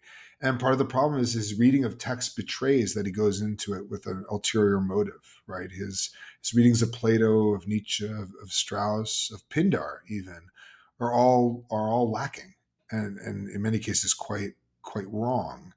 One way to write something that will appeal to people is simply to appeal to the visceral reaction of others that you yourself have had, which is grounded in some reality. I want to be clear about that. The other way is to have a good grasp of the basic problems and to have reflected on how that kind of reaction is but a moment's reaction. And this is one of the virtues of Strauss, is he sees, similar to what Bronze Age pervert is doing, he saw around him in people like Schmidt, in people like Junger, even in people like Heidegger, and to some extent Nietzsche, this kind of reactivity. And he saw that there was some merit to it, and he gives it its merit. And it should be given the merit of being a very real reaction to a very real problem. And it has some legitimacy in it. On the other hand, the legitimacy is not final, and it has to be held before a higher court. And a higher court is going to take away a lot of the things that made that reaction appealing in the first place, and that's going to be something one has to live with. But if you get a good grip on the possibilities and the deeper problems, and you're able to speak powerfully to it and to write powerfully about it, you will, I think, I hope, gain an audience among those who really want to figure out these problems and not merely scream into the abyss, which seems often to be the problem. So you can appeal to the screamers, you can appeal to the thinkers. You have to figure out a way, maybe to do both. I don't know, but Yeah, you scream into the abyss, and does it scream back? I don't know. What? How does um, Bronze Age perverts' reading of texts? What and how does that betray his motivations? Go into more detail about that. I'll give an example from Pindar because that's I spent a lot of time with Pindar when I was working on Xenophanes. I was just reading quite a bit of it. And he goes through Pindar and he picks out the word nature, where the word nature is used. Whenever somebody focuses on one word with minimal context and understanding that word, you get worried that it's cherry picked, right? And he gives this view of nature as having this connection to one's breeding and origins, and all that seems correct for like a Greek mindset. He even comes up with this idea that nature might suddenly flourish after being dormant for a couple of generations, and suddenly somebody has a victory in battle or in a game, as it were, right? And it could be even dormant in a person's life, and in an old age it comes out. All fine. It was very clear to me from the very beginning that he was cherry picking because there is one ode, and that he had not engaged in a wholesale interpretation of Pindar, but had just been focused on this. In one ode, Pindar makes clear the poets used to be sort of grand and to create their own sort of visions. Now they're for hire. Now they're like prostitutes, and they flatter their audience, and they have to flatter their audience wherever they go. It's in one of the odes. And so the question immediately becomes, is this account of nature, and is even the Greek mindset about nature that Bronze Age pervert adopts here, is this idea of nature a genuine, justified, and true account of nature? Or does it reflect the vanity of Greek aristocratic sensibilities? Is this a view of nature that maybe has a bit of sense? I mean, it does make sense that they're more or less dormant bits of nature. Whether you want to fledge that into a full-on racial theory, that's going to the extreme. But maybe that more racial version or extreme breeding sense of it is a function of poetic flattery. Maybe a lot of it has to do with Pindar's ability to speak to it and to exaggerate it, because and maybe this guy who wins in a game despite his age, it's because lackluster competition that year, right?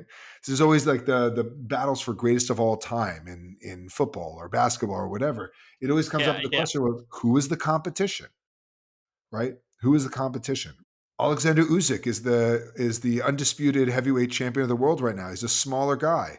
I wonder whether he could have held up against Mike Tyson and Lennox Lewis, and I wonder whether he could have held up against an Ali. I don't know. These are the but you start to think about this and you realize there's a whole host of grounds, reasonable grounds for skepticism. At the very least, as a matter of textual interpretation, it's totally lacking. Totally lacking. I mean, you would at least have to address this passage. He's completely silent on it. He never cites it. And he never cites it, I think, because the word nature is not used in it. This suggests that it's cherry picked. But a good Straussian would say it's precisely those passages where he doesn't speak about nature, where you might want to go look for what he truly thinks about nature. Because it would be in the passages where he says poetry is for sale, and poetry exaggerates that the word nature would be replaced by poetry. The word nature would be replaced by human making. That the poet preys on the vanities of a certain type of person. All of this means we should, at the very least, I'm not saying throw it out, but at the very least, temper these extreme versions of what he's saying and think of them in light of a larger dynamic of the human quest for greatness, of the need that great deeds require of great speeches, about the incentive structure of embellishing and exaggerating those speeches, about the fact that nature never just operates cleanly and is not just represented like a clean mirror by the poet, but it's embellished and exaggerated, given context, even transformed from what it really is, so as to justify the sentiments and the prejudices of his aristocratic audience, and therefore to make a buck, because that's what he's talking about, right? And this is revealing that he's not willing or doesn't recognize even to see the baser motives of the poet and how that might distort our vision of the Greek world or of Greek aristocracy. That to me was from the very page one when I started reading that, I was immediately not convinced. And so I was going to write a review of it, but my friend Dustin Sable did, and he did a fine job of it. The reason I focus on the Pindar is that's one of the things that was missing from his review and that I think is worth getting out there. There's this strange way where the kind of online right is still very much in the mood of science, at least as it is narrowly applied.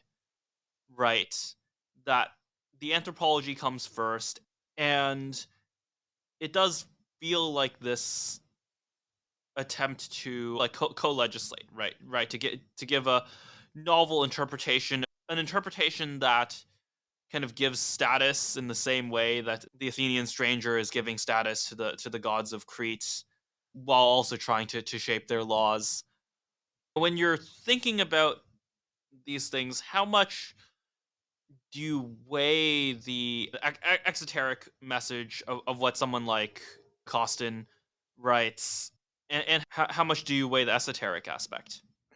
I mean, I think it's there. I think when I was describing the aphoristic style, I think one thing he gets right is there's a kind of playfulness, an irony in it, and a kind of joy that's there that's so missing from scholarly writing and so missing from so much. And he also writes in an aphoristic style that lends itself to discussion. So you'll see Twitter spaces on certain parts of Bronze Age mindset, right? And you'll see people returning to and discussing tweets of his. And so he's understood, I think, extremely well what form of writing is going to work in this day and age, and he deserves credit for that. And it would be foolish not to take that mode of writing as instructive, right? And obviously, I think there's a bit of esotericism in there. On the one hand, on the other hand, this is where I go back to the question of provocation and compulsion.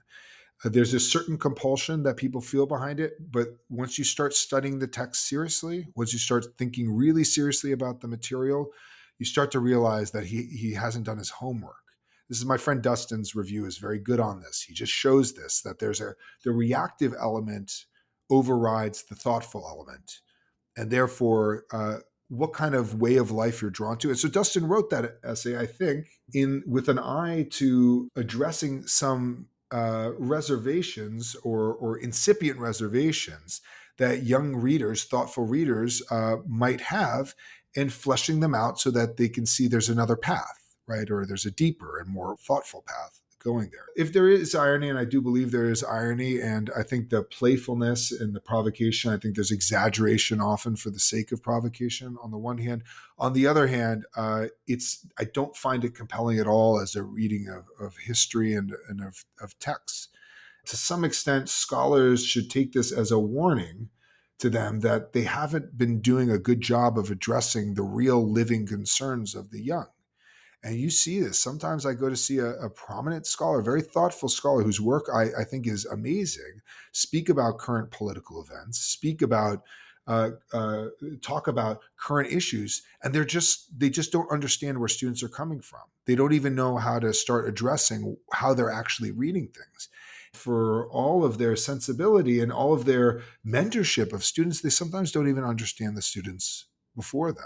And I think that's a real problem. Like Socrates spends his time with the youth. He's deeply in touch with their concerns. As the Peloponnesian War is unfolding, and you see this in Plato, and as new longings are coming around, or long suppressed longings are giving outlet, he's able to address them and to work with them. Right? He's thinking about them live and on the ground till the day he dies.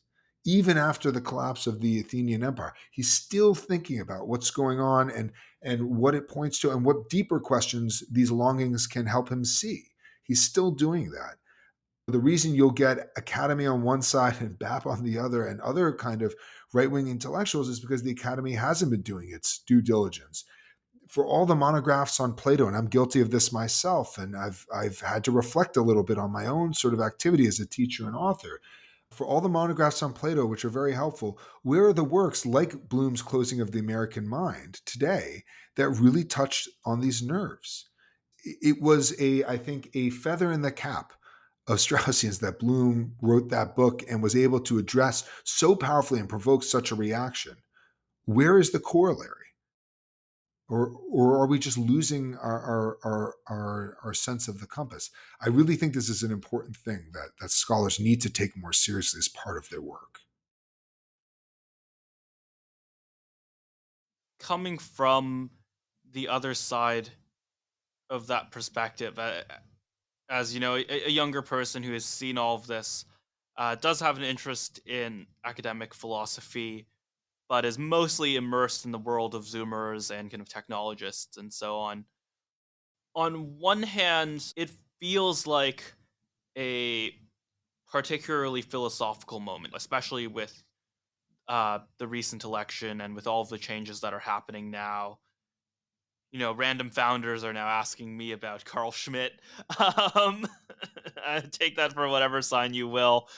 But young people are really bound up by this Silicon Valley way of thinking. It's in some aspects scientism, it's in some aspects much more philosophical than that. It's much more, yes, it's much more aphoristic, it's much more short tempered.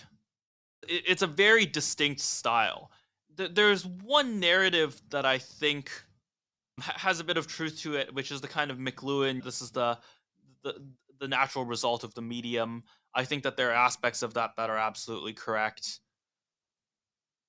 On the other hand, you have to have both. You have to have explanations that account for the change within a medium, that the environment is different now, different in the current moment, different in the age where, Trump is now in office, and all of these these philosophical questions now feel live to the touch, but also account for the difference between now and say Reagan, right? Where I think was another moment where these questions were live to the touch. Why are these things different? Some of it is going to be the medium, some of it is going to be the events, some of it is going to be the attitudes and the fashions of the age. If we were to really distill this question in like the plainest form of like, why aren't more of your friends reading Strauss? Right? Like this question is being asked to me. Like, you're this like Zoomer technologist, founder type. Why don't more people, read Strauss, or why don't more people, read academic papers in philosophy? The answer is that the telos just isn't there. That the idea that you read philosophy and it changes your life course, that it changes not just the way you think as a kind of academic idea. I think people still believe that, like it'll give you a different theory about the world, but as a thing that changes the course of your life, people no longer believe in that. If I were to choose one to answer, that's what I would say. Yeah, that might be the case. I mean, so Strauss, one of the difficulties with Strauss is that he very rarely kind of speaks in his own name. He'll do it when he's framing an inquiry, but he will typically just spend most of almost all the time interpreting a text. And part of you have to keep in mind Strauss is writing before there were Straussians, right? Before there was Yes. all this literature. And so, I mean, what he was doing, one way to look at what he was doing was opening up. I mean, he's got his own path of thinking. He's trying to work things out. He's trying to write down how his thinking has developed along the way. Um, but on the other hand, he's trying to open up new vistas with each thinker, new ways of reading these things. And when you look at the host of texts and periods that he comments on, and that he offers sort of heterodox views on, I mean, it's remarkable, right? In the multiple faith traditions, there's all periods of the history of philosophy, and he's a force to be reckoned with. And he provides a kind of roadmap of questions and sort of insights and that need to be spelled out. Like he doesn't spell everything out. And there's a kind of weird way in which he often seems to be like just hiding things or skimming along the surface. But he definitely creates a series of vistas to go and to open up. Great. Okay, so that's one thing that he's up to. To get a technologist to start thinking about that stuff is difficult. They need to be convinced that their own mode of thinking is part of the problem, right? So in this review I wrote, I asked a question which I think is really important for anti-ideological technologists to wrestle with, which is, isn't ideology a kind of technology? Isn't it creating a system of ideas, right? And a series of institutions that, when properly placed, will be able to provide us some kind of guidance. In the same way that a car, when we get inside of it and we start know how to use it, starts to get us around town. In fact, might it not be, therefore, the queen of technologies, the one that most properly guides technological thinking? This is what I think Karp is doing in that book. Is he's engaged in a kind of attempt to move beyond ideology and to provide a new framework of ideas, which is just another ideology. But to be a technologist might mean at bottom to be a kind of crafter of ideologies. But if ideology is somehow the problem, if it's somehow anathema to the spontaneity of thinking, which I think people in startups know that you have to be thinking on the fly, building on the fly, and adjusting constantly. I know this myself at University of Austin, that just got to do a lot of things all the time if you're going to get things going correctly.